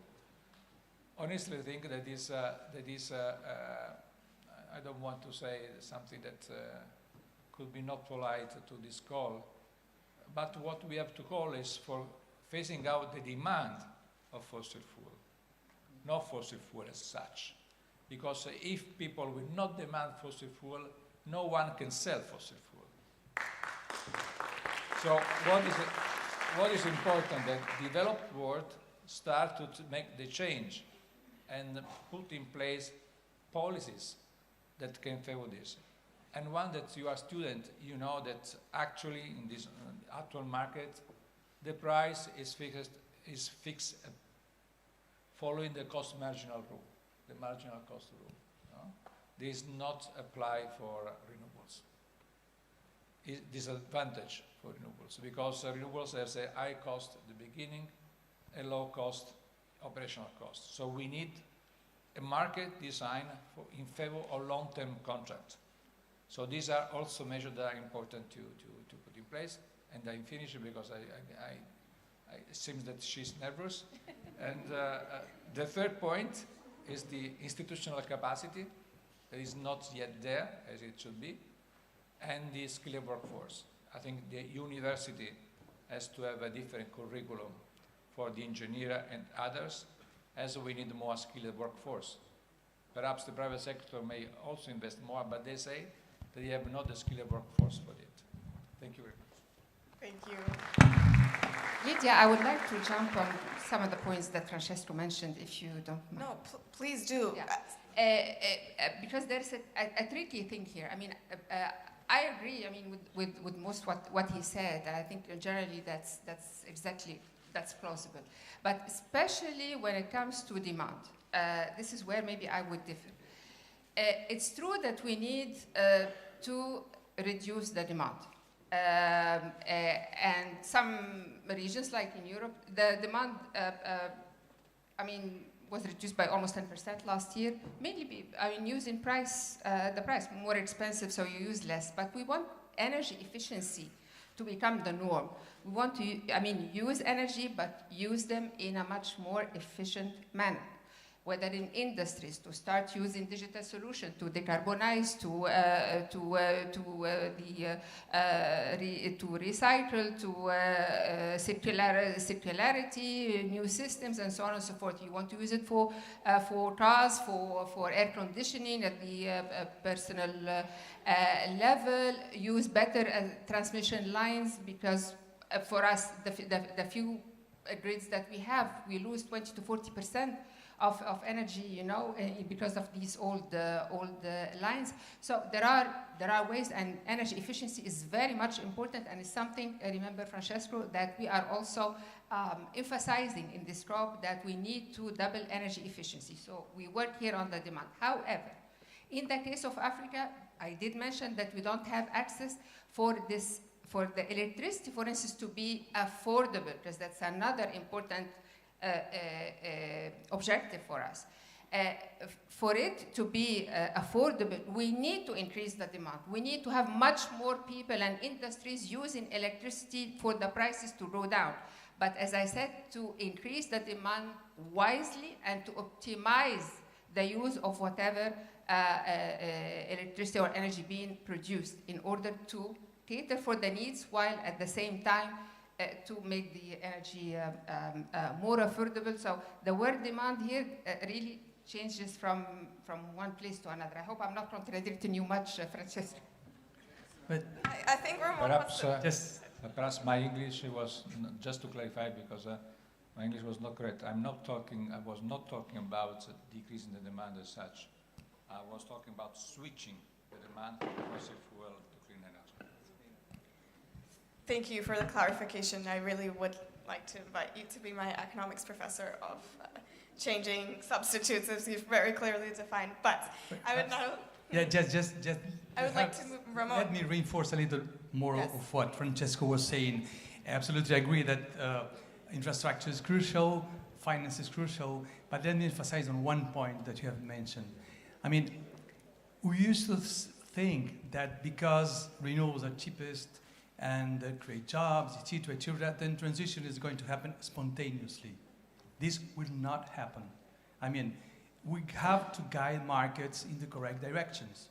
And for that, it's absolutely crucial to understand that the present energy markets and the present energy systems have been built around the fossil fuels. And that's not bad. That's history. But if you want to make a change, we have to change dramatically a lot of points. First of all, how we plan systems. Second, how we operate systems. Believe me, in our case, we worked for more than 3 years in order to build a new dispatch model, how to manage the intermittent sources. And this was really a nightmare. And nowadays, I can tell you, we have a new model which can tell us today, with a week in advance, the amount of wind energy and solar energy we're going to have in the grid with less than 20% mistake. So, I mean, the way we have to rephrase everything is crucial. But the most important point, as Francesco was saying, is business model. This is crucial. We have to understand that renewables needs a business model which is absolutely different than traditional ones. I mean, usually, takes the electricity sector, for example, the cost of electricity is more than 80% depends on the cost of fuels. And it's more OPEX much more OPEX than CAPEX. But renewables is exactly the opposite. Almost everything is how to pay back investment. So the way you have to manage the power model is absolutely different. And for example, I mean, the long-term contracts are crucial. In our case, for example, almost 100% of our electricity is under long-term contracts. And this is why we have a stabilized cost. I can tell you what is going to be the cost of electricity in 10 years from now in my country. And this is crucial because the way you rephrase the markets is fundamental. And for that, the most important point is public policies in order to make things to happen and governance of the processes. These two aspects, according to me, are the most important one, not just waiting for transition to happen.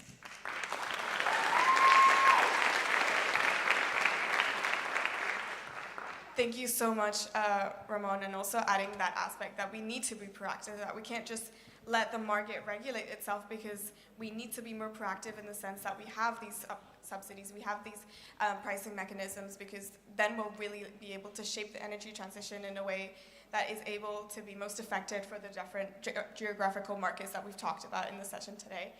I know all of our panelists, and myself included, could sit here for hours and talk about this on and on and on. I think it's been such an engaging session. The audience, thank you from the four of us. You've been so participant. You've been so engaging with all your clapping and all your enthusiasm, and I think that has really lived this panel. So thank you so much to the audience. I'd like to thank the three of you. Thank you so much for just coming with so much energy to this panel, for coming here and with that enthusiasm. As young people, we really do welcome the opportunity to have a dialogue with all of you, and I think it's so inspiring to not just the audience, but also to myself. And personally, I was involved in the energy transition, as His Excellency Francesco knows, 4 years ago, but just sitting here 4 years later and seeing how much of a community has grown, and all of you are forming part of that community, and all 4 panelists are forming that, is not just how are we changing policy, how are we changing investment mechanisms, how are we developing our technologies, but how are we creating a cohesive community throughout it all. And I think this panel really did that justice, and that's thanks to the audience being so engaged, and all 3 of you with coming such great ideas and such great motivation. So thank you so, so much.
It's now time to reconsider the things that we misunderstood. Thank you again for the session, and really insightful. Now let's moving on to the myth-busting session. Separating fact from fiction and debunking common misconceptions surrounding the energy transition, energy production, consumption, and conservation. To help us solve the misunderstandings, we shall welcome our 2 speakers on stage. They are Danny Kennedy, author and the CEO of New Energy Nexus, and Sandra Chavez, the manager and partnerships of Breakthrough Energy. Please join me to welcome them.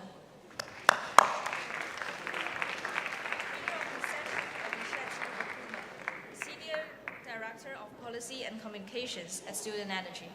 Thank you.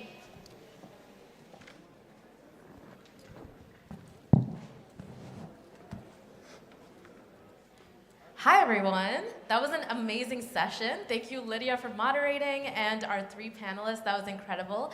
Had a lot of thoughts while listening to it. And thank you for sticking with us as we roll into this next exciting session, which I really hope will build on the ideas that we heard in the previous session. My name is Shakti Ramkumar. I'm the Senior Director of Policy and Communications at Student Energy. I had the honor of moderating the Changemakers panel yesterday, and I'm back today with another incredible panel.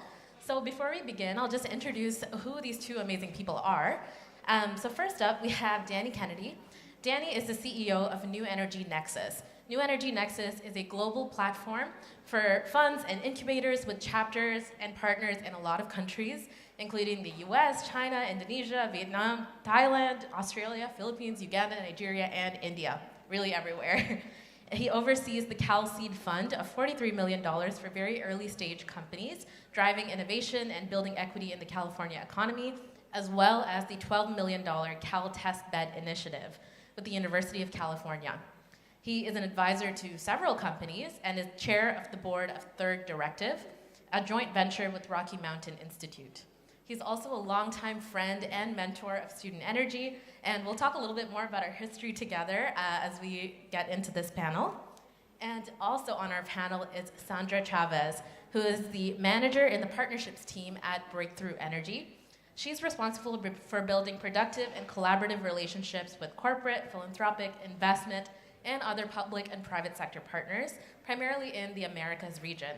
She brings over a decade of experience in innovative energy technologies, decarbonization, and international development. Before joining Breakthrough Energy, Sandra was the director of partnerships at Powerhouse, an energy innovation firm focused on clean energy, mobility, and climate. She's also a renewable energy engineer by training. And like Danny, Sandra is also a longtime friend of Student Energy. She was actually a delegate at the very first Student Energy Summit in 2009 and was a change maker in 2013. So you saw our change makers yesterday. Sandra was right up on stage just like that in 2013. And we're so excited to have them both here. So I'll introduce the panel before we begin. This panel is called Mythbusting, Separating Fact from Fiction. And our goal here is to really add a little bit of nuance and some critical thinking when we think about the energy transition. So the energy transition is already here, it's already happening, and with such a complex shift comes a lot of technological solutions and innovations, which all receive different degrees of attention, investment, and hype in the media, in the public sphere, from politicians, from other decision makers. And we really want to get into why that is and how can we separate the signal from the noise. So over the past few decades, there have been some technologies that have been a part of a media frenzy, but ultimately may not have quite delivered on their promises. And at the same time, there have been some solutions that have incredible potential for impact, but never quite received their moment in the sun. So we'll get into these with our panelists today, and we'll hear from their perspectives from years of energy sector expertise. And with that, we will dive right in. So our first question will be for Sandra. So one of the main arguments we hear against the energy transition is that it's just too expensive, and that the price gap between renewables and new innovations and conventional sources of energy is just far too big to bridge. So is this a myth? And how does your work at Breakthrough Energy help to cross this gap? Thank you so much. And first of all, thank you so much for the invitation. I'm such a big fan of the work that all of you do in Student Energy and just the community that you've built in these 10 years. It's incredible seeing the amount of exposure, the pressure, the sense of urgency you are bringing to all of us. It's really inspiring, and I feel very lucky to be here today and be able to learn from all of you. So please come and find me afterwards if you want to chat. But answering the question, yes, cost is a very important metric, and to reach this decarbonization, getting to net zero, we need the solutions to be affordable and ready to scale everywhere around the world. So at Breakthrough Energy, we use a metric called green premium, and it's basically the delta between the brown, the emission-intensive solution, and the green alternative. And the goal is to get that delta to zero, so make the green alternative as cheap as the other alternative or even cheaper. This is super helpful as we explore different stages of the innovation ecosystem. So we have parts about discovering technologies or developing those technologies or deploying those technologies, and by knowing where that green premium, where that price difference is largest, Breakthrough Energy can focus to put more effort in those. So for example, there are the hard-to-abate sectors that are frequently those with the largest green premium, like the premium from green steel versus conventional steel, or green cement versus conventional cement, and those are areas that we work on. Great, thank you. Anything to add, Danny, on that one? Just what Francesco was just saying in the previous panel, which is that the lowest cost source of electricity in the history of the world ever from any technology is solar power today. And next year it's going to be cheaper, and next year it's going to be cheaper. Same with wind, same with batteries, because they're on a manufacturing cost curve. They get cheaper through time. That's all you have to know. That's all she wrote. Everything else sort of gets obliterated in the path of the least cost provider of the service you want. Think about anything you buy, you like to ultimately buy the lowest cost one. Solar wind batteries is on this manufacturing learning curve as a technology, not as a commodity. And so we're winning. Renewables is winning, and electricity is not priced out anymore to be renewable and clean. It's actually the cheapest cost to do things. So notwithstanding, there are some niche markets, green steel, that still costs a little bit more than dirty steel because we've externalized all the true costs of dirty steel. But we can do green steel at lower cost because the main input to steel is also electricity. Yeah. Great, thank you both. So my next question is for Danny. So as I lead the policy and communications team at Student Energy, and one of the main parts of our jobs is to really stay updated on what's being talked about, what's hot right now in the climate and energy space, who's getting media attention, what are politicians excited about, what's being discussed at places like COP. And we've noticed that often there tends to be cycles of hype. Some technologies, we wonder often, is this hype or is this truly a lasting, innovative solution? So to you, Danny, I'll ask, what are some of the systemic issues and the biases that continue to befuddle us and cause us to go through these hype cycles? And how do we kind of see through that? Fascinating question. And let me start by saying it's wonderful to be here also, and thank you for having me again. I was here in 2019, and the first observation when I walked in yesterday was, again, the fantastic energy, student energy. I love it. I'm an ex-student activist myself from the 1990s, just to date myself. But sort of a different presence here than the last one in London with a headline sponsor who I won't mention, but there were sort of some other issues around that, and now you've got a really aligned headline sponsor, I think, with Bezos Earth Fund.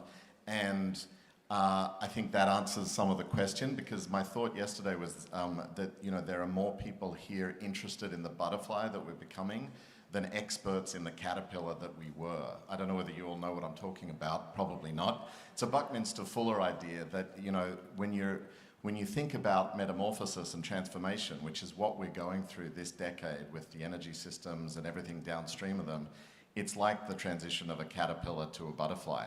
And you can find a whole lot of experts that'll tell you all about the caterpillar, but they don't know anything about the butterfly. And I think in terms of this cutting through signal and noise question you've asked and the hype cycles that we get created, you've got to think about who's getting all excited about this new false solution and who's promoting the interest in the next bright shiny thing and what their motivations and incentives are.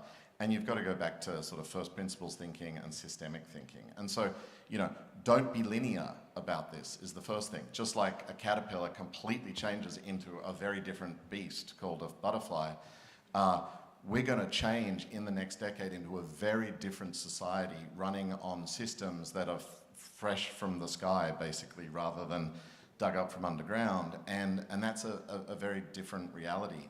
The exponential curves that we're on, rather than the straight lines that we're on in terms of technology adoption, change everything. From an investor's point of view, we call this reflexivity.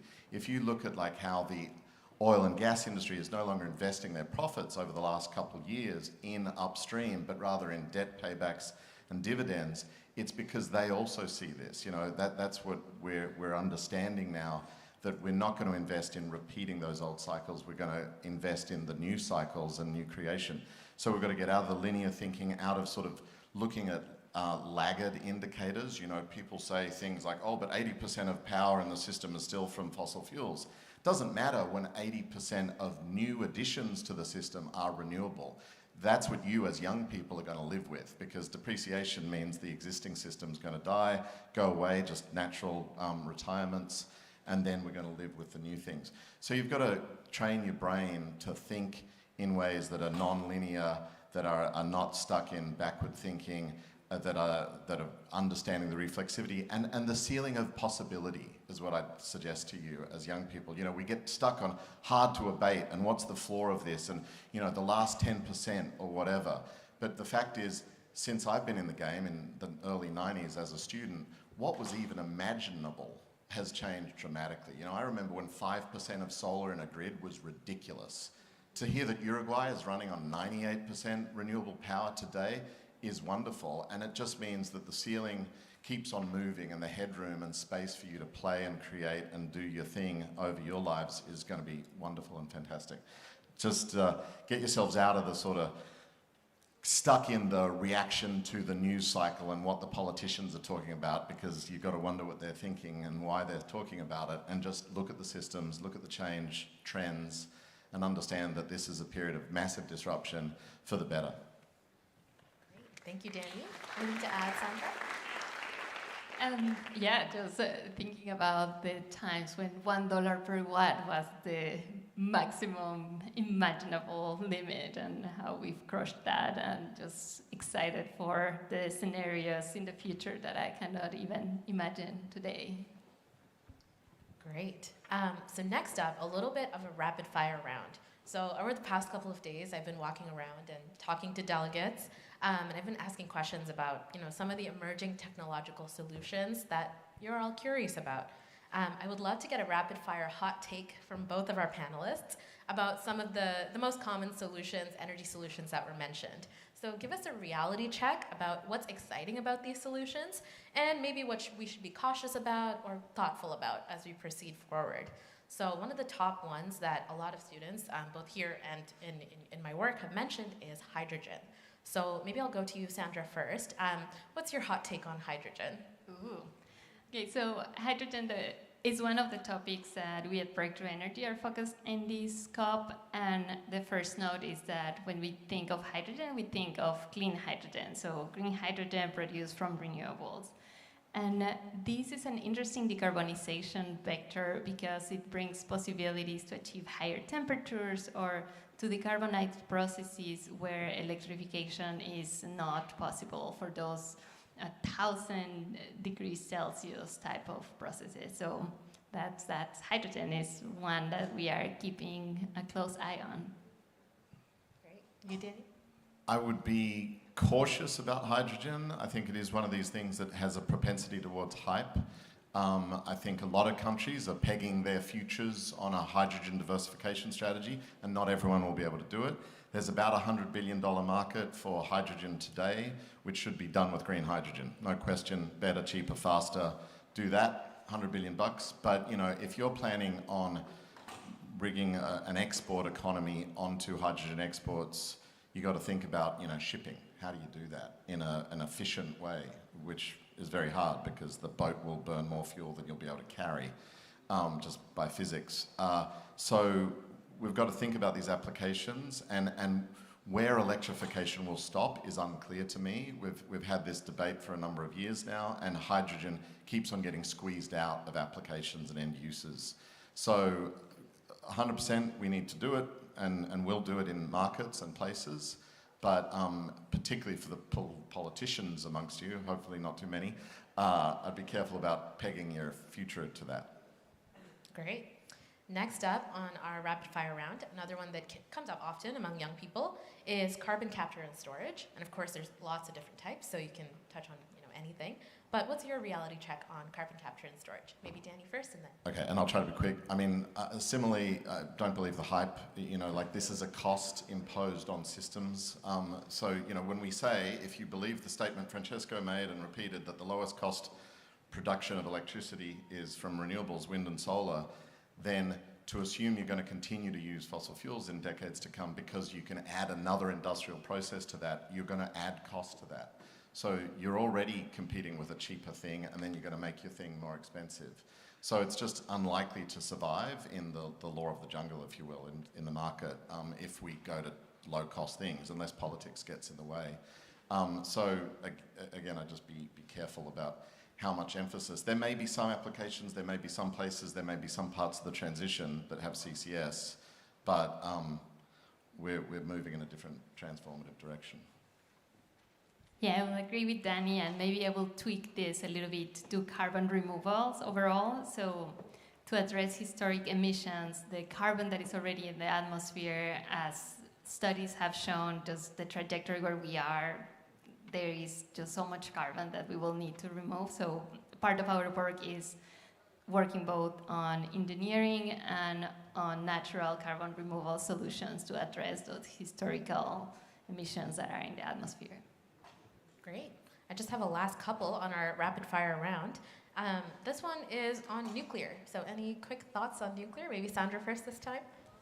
Absolutely. So nuclear is an interesting one. I think no doubt having the possibility of the discoveries combining atoms and being able to create that infinite source of energy is very, very interesting.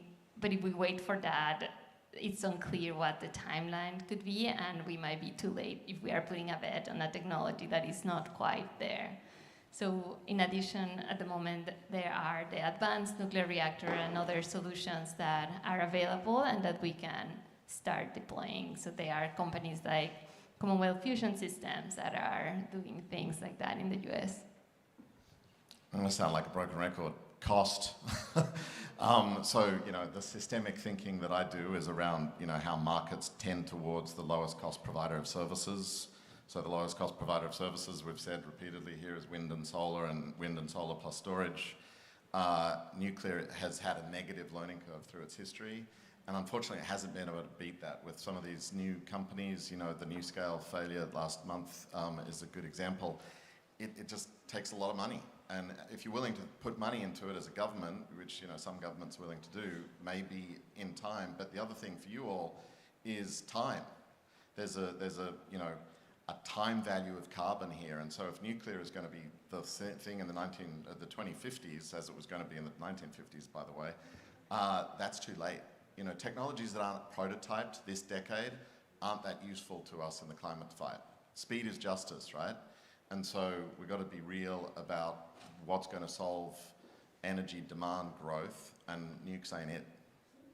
All right. Final one in the rapid fire round. We'll go to Danny first and then Sandra, is nature-based solutions, another topic of interest for many youth.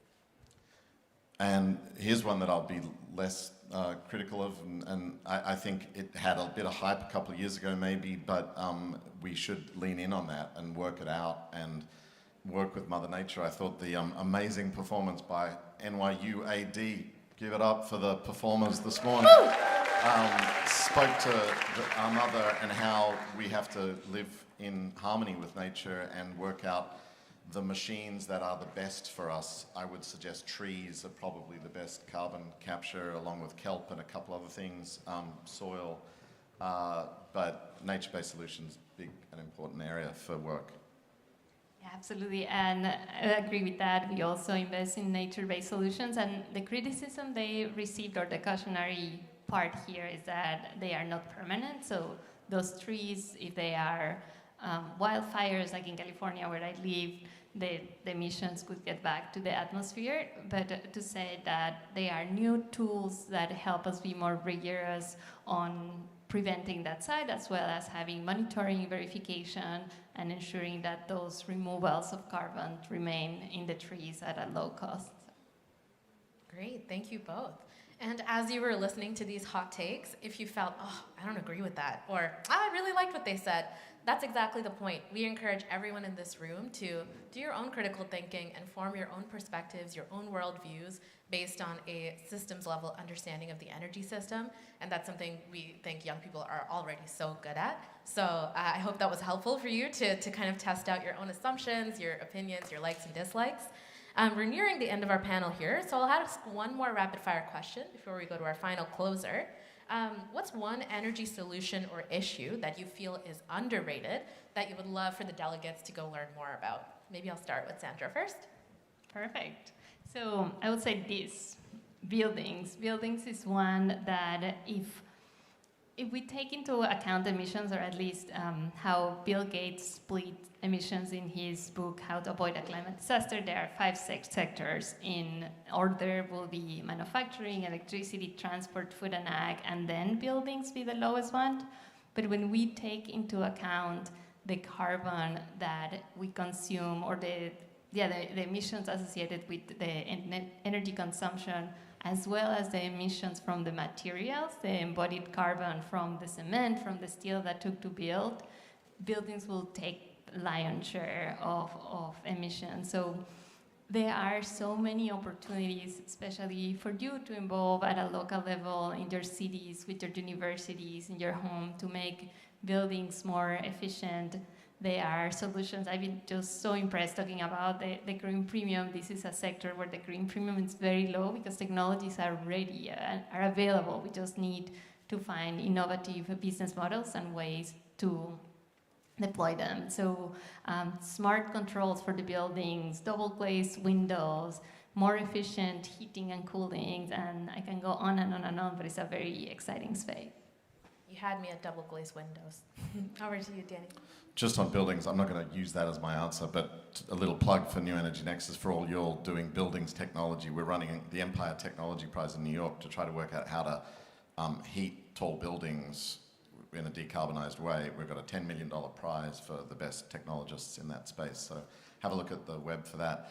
My answer to your question about what is underemphasized in this conversation is a bit of what we actually heard from the previous panel, which was so good, around emerging markets, developing economies, whatever we want to call the so-called global south, but really the majority world of Southeast Asia, Africa in particular, South Asia in parts, which is coming up on the energy demand ladder and is not discussed enough, and is actually the place of the most exciting Cambrian explosion of innovation and new ideas, mostly in business model innovation, because we kind of got the bundle. We know the kit we're working with. It's solar, wind, batteries, have I said that? With electric vehicles and the like, but when I say electric vehicles, it's 2 and 3 wheels, rickshaws, mopeds, all that stuff.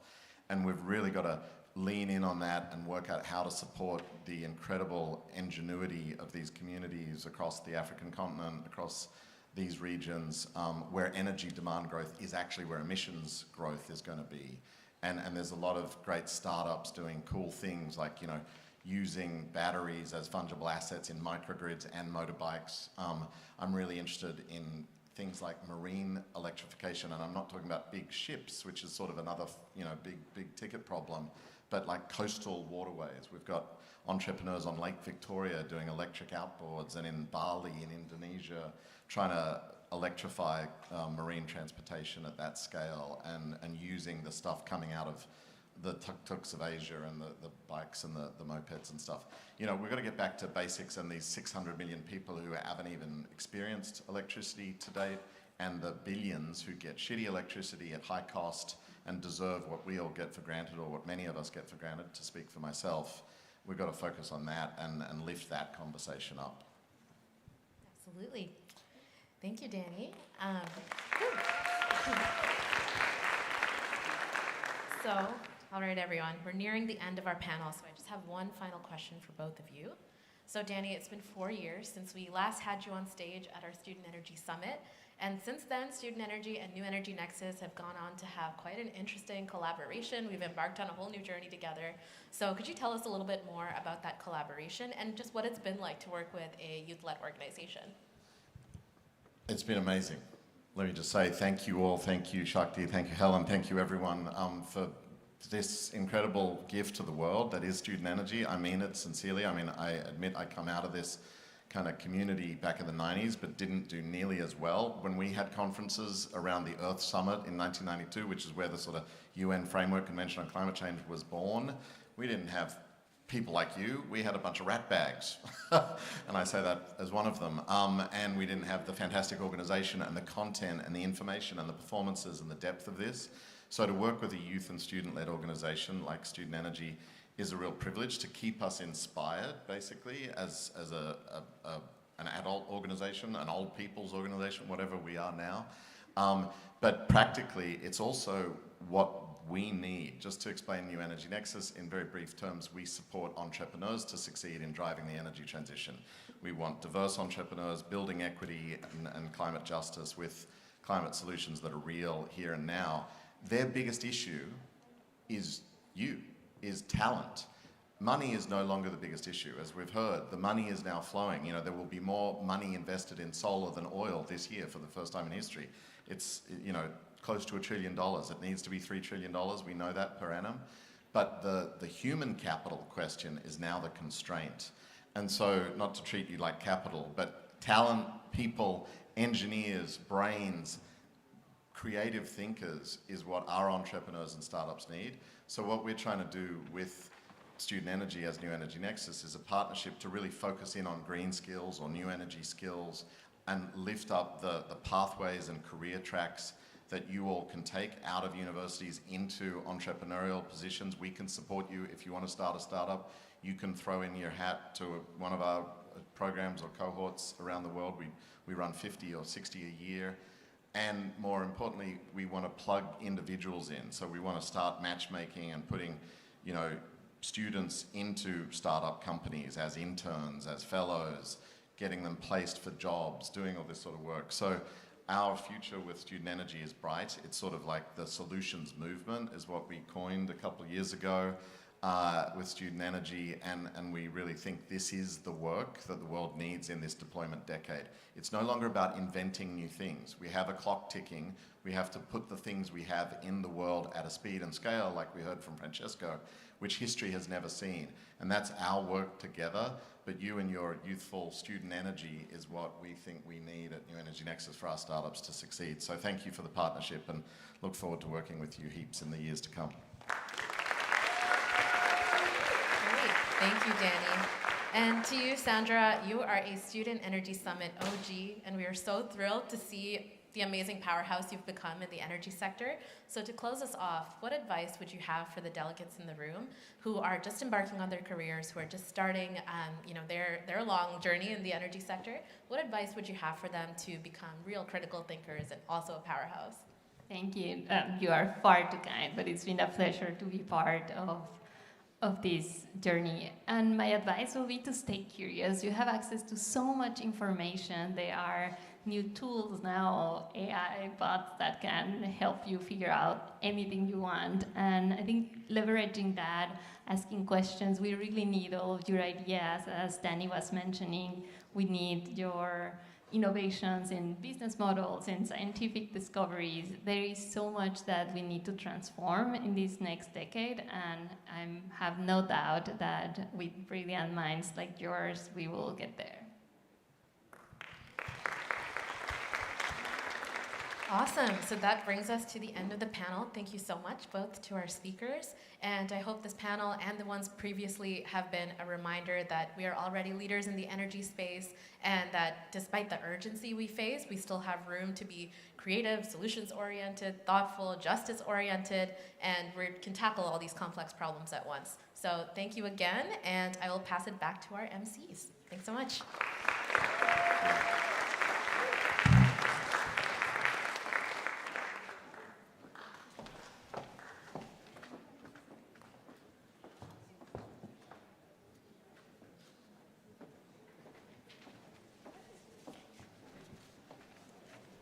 We just have shattered out a lot of misconceptions our Mythbusting session. It gave me a lot of fresh perspectives. What do you think? Yeah, I certainly agree. It's really refreshing and amazing. Let us reflect on what we misunderstood and how we can move forward. Also, I'm kind of getting really hungry right now. Me too. But hey, just stick around with us for a last bit before we head for lunch. SES 2023 works closely with partners with a similar vision, such as the Be Open Foundation, who work to foster creativity for reimagining the future. Our co-chair, Benjamin Strzelecki, will say a few words on behalf of the Be Open Foundation and introduce their video contest. Also, you can tell your friends to come around and stick around, as we have a lot of important announcements about the competitions at SES. Thank you. Okay, thank you so much. Again, it's such an honor to work with so many fantastic partners for SES 2023, and the Be Open Foundation is one of them. So I'll now present and make an announcement about their competition. But before, I would like to start with a video address from founder of Be Open, Elena Baturina.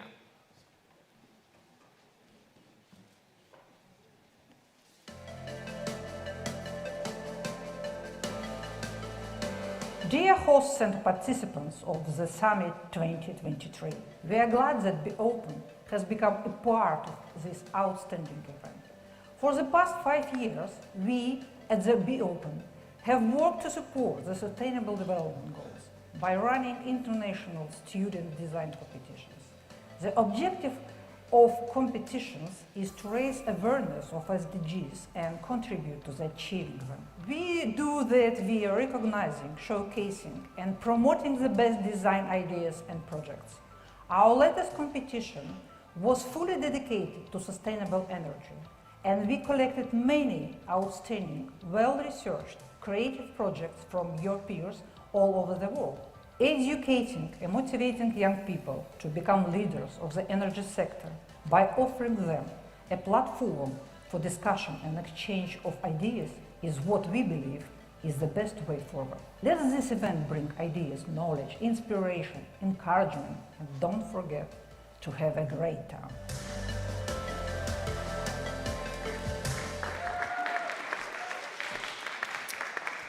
Be Open is a humanitarian initiative that aims to harness the brainpower of creative leaders through a system of conferences, competitions, exhibitions, masterclasses, and art events.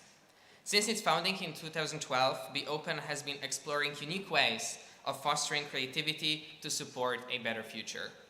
For years, Be Open has celebrated people's ability to create and explore new ideas, uncover unexpected solutions, while attempting to trace the source of each individual's creative ability and inspiration. I think the connection to arts is close to all of our hearts here. In order to nurture out-of-the-box ways of thinking, Be Open has been paying a lot of attention to supporting creative education, as well as introducing creative approaches to teaching other disciplines. Be Open has hosted exhibitions and expositions as part of Milan Design Week, London Biennale, Design Miami Basel, as well as Delhi in India and Nicosia in Cyprus.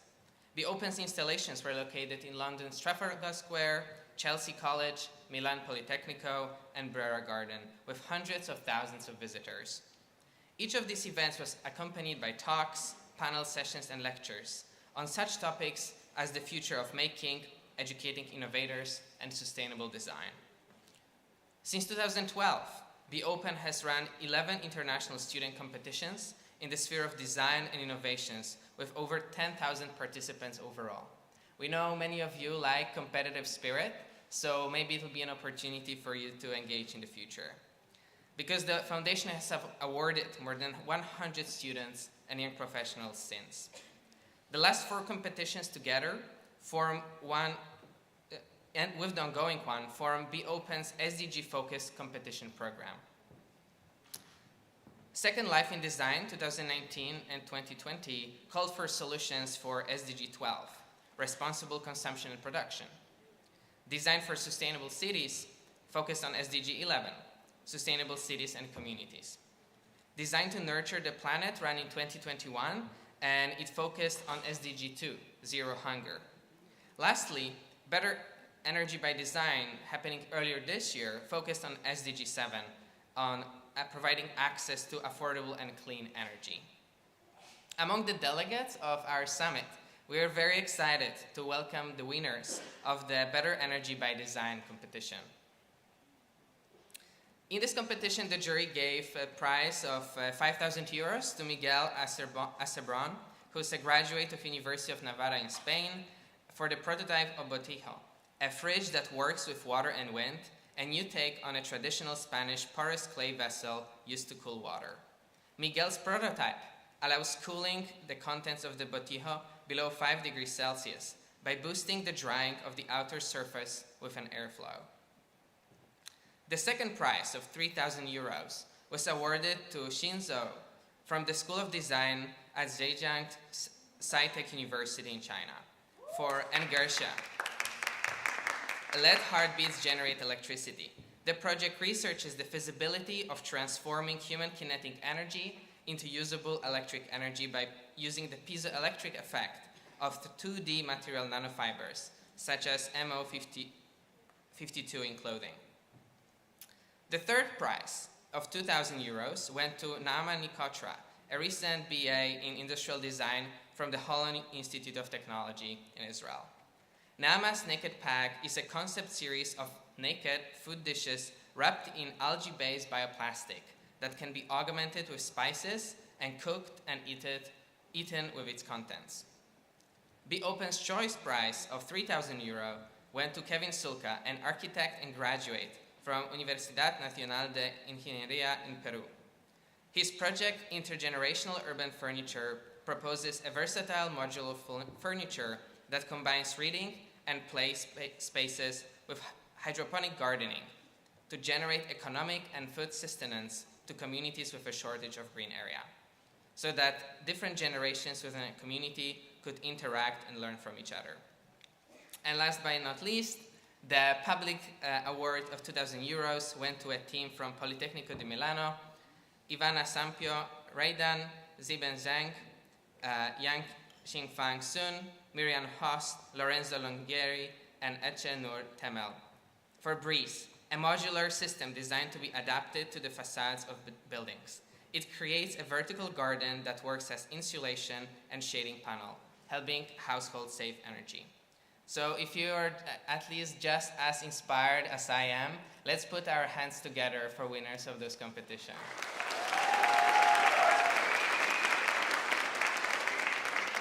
So the ongoing competition of Be Open that you can participate in is called Design Your Climate Action, that aims to raise awareness about SDG 13 and the necessity of urgent action among young and upcoming professionals, and to contribute to implementation, identification, showcasing, and promoting creative ideas that support a global shift to a more sustainable and efficient future.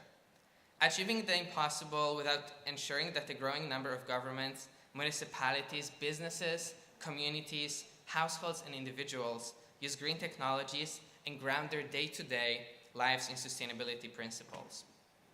Therefore, the participants are encouraged to reflect on what can be done to combat climate change and its effects on all levels of our lives, from introducing new national policies to adopting new technologies by industries and switching to greener practices at home. The competitions are open to all students and graduates globally. The objective of the program is to raise awareness about SDG and contribute to achieving them. Participants may enter as individuals or as multidisciplinary teams. Each of them can submit one project. They can also submit one team project and one individual project. Participants are encouraged to seek academic and professional mentorship or sponsorship. Any supporting party will be mentioned alongside the project and the author in public materials. So now to practicalities. There are 3 submission categories. First is resilience, raising resilience and adaptation to focus on technologies that strengthen adaptive capacity to climate-related hazards. The second is energy for change, which focuses on technologies that mitigate and reverse climate change caused by burning of fossil fuels and promotes ways of generating power that have limited greenhouse gas emissions. Lastly, solutions offered by nature. These are focused on projects that conserve, restore, and manage ecosystems to remove carbon dioxide from the atmosphere. If your solution is in more than one category, you should choose one for your submission. For the delegates of SES 2023, Be Open will extend the submission period to January 31st, 2024. So after you come back home, you have roughly 2 months to work on your submission. The 3 main winners will be selected in April, and the Be Open will choose a favorite from the other contestants in the shortlist. And after a month-long online vote, rally your colleagues on social media, in May we'll know the 5 winners. Be Open is glad to support, to engage with SES and support us, and we are so excited to have them with us. Thank you, Be Open, and thanks all for listening. Hopefully this will be an opportunity for you to engage as well. Thank you.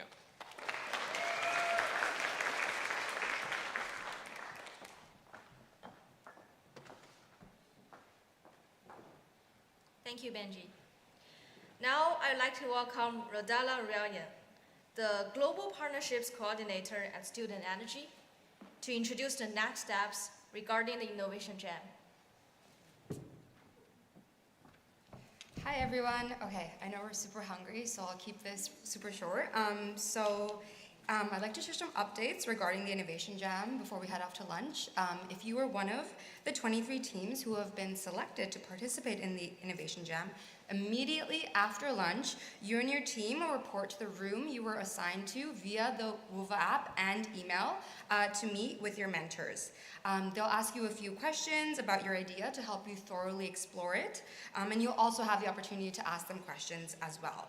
Now, your mentor will also be scoring your discussion according to a criteria that was shared in this morning's announcement, and the top 2 teams scored by each member will proceed as semi-finalists in the Innovation Jam.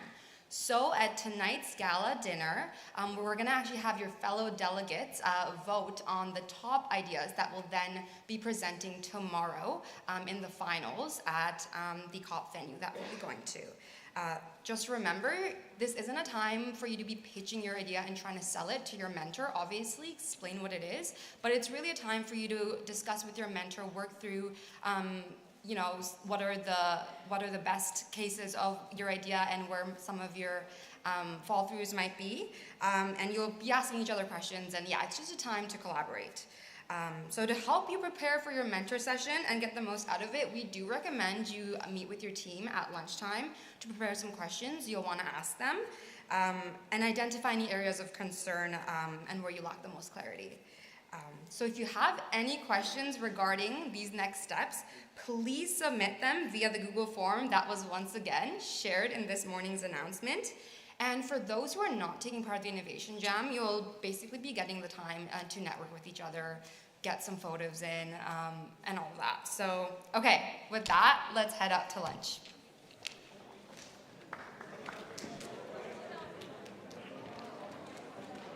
Thank you. Thank you, Adela, for sharing.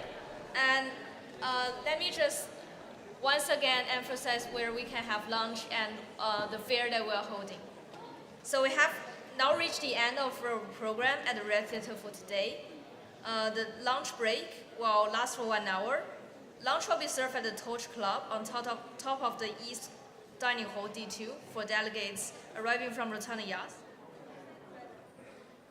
Outside the Red Theater and the East Plaza for delegates arriving from Reducent Blue, and at the Conference Center, opposite side, for delegates arriving from Le Meridian.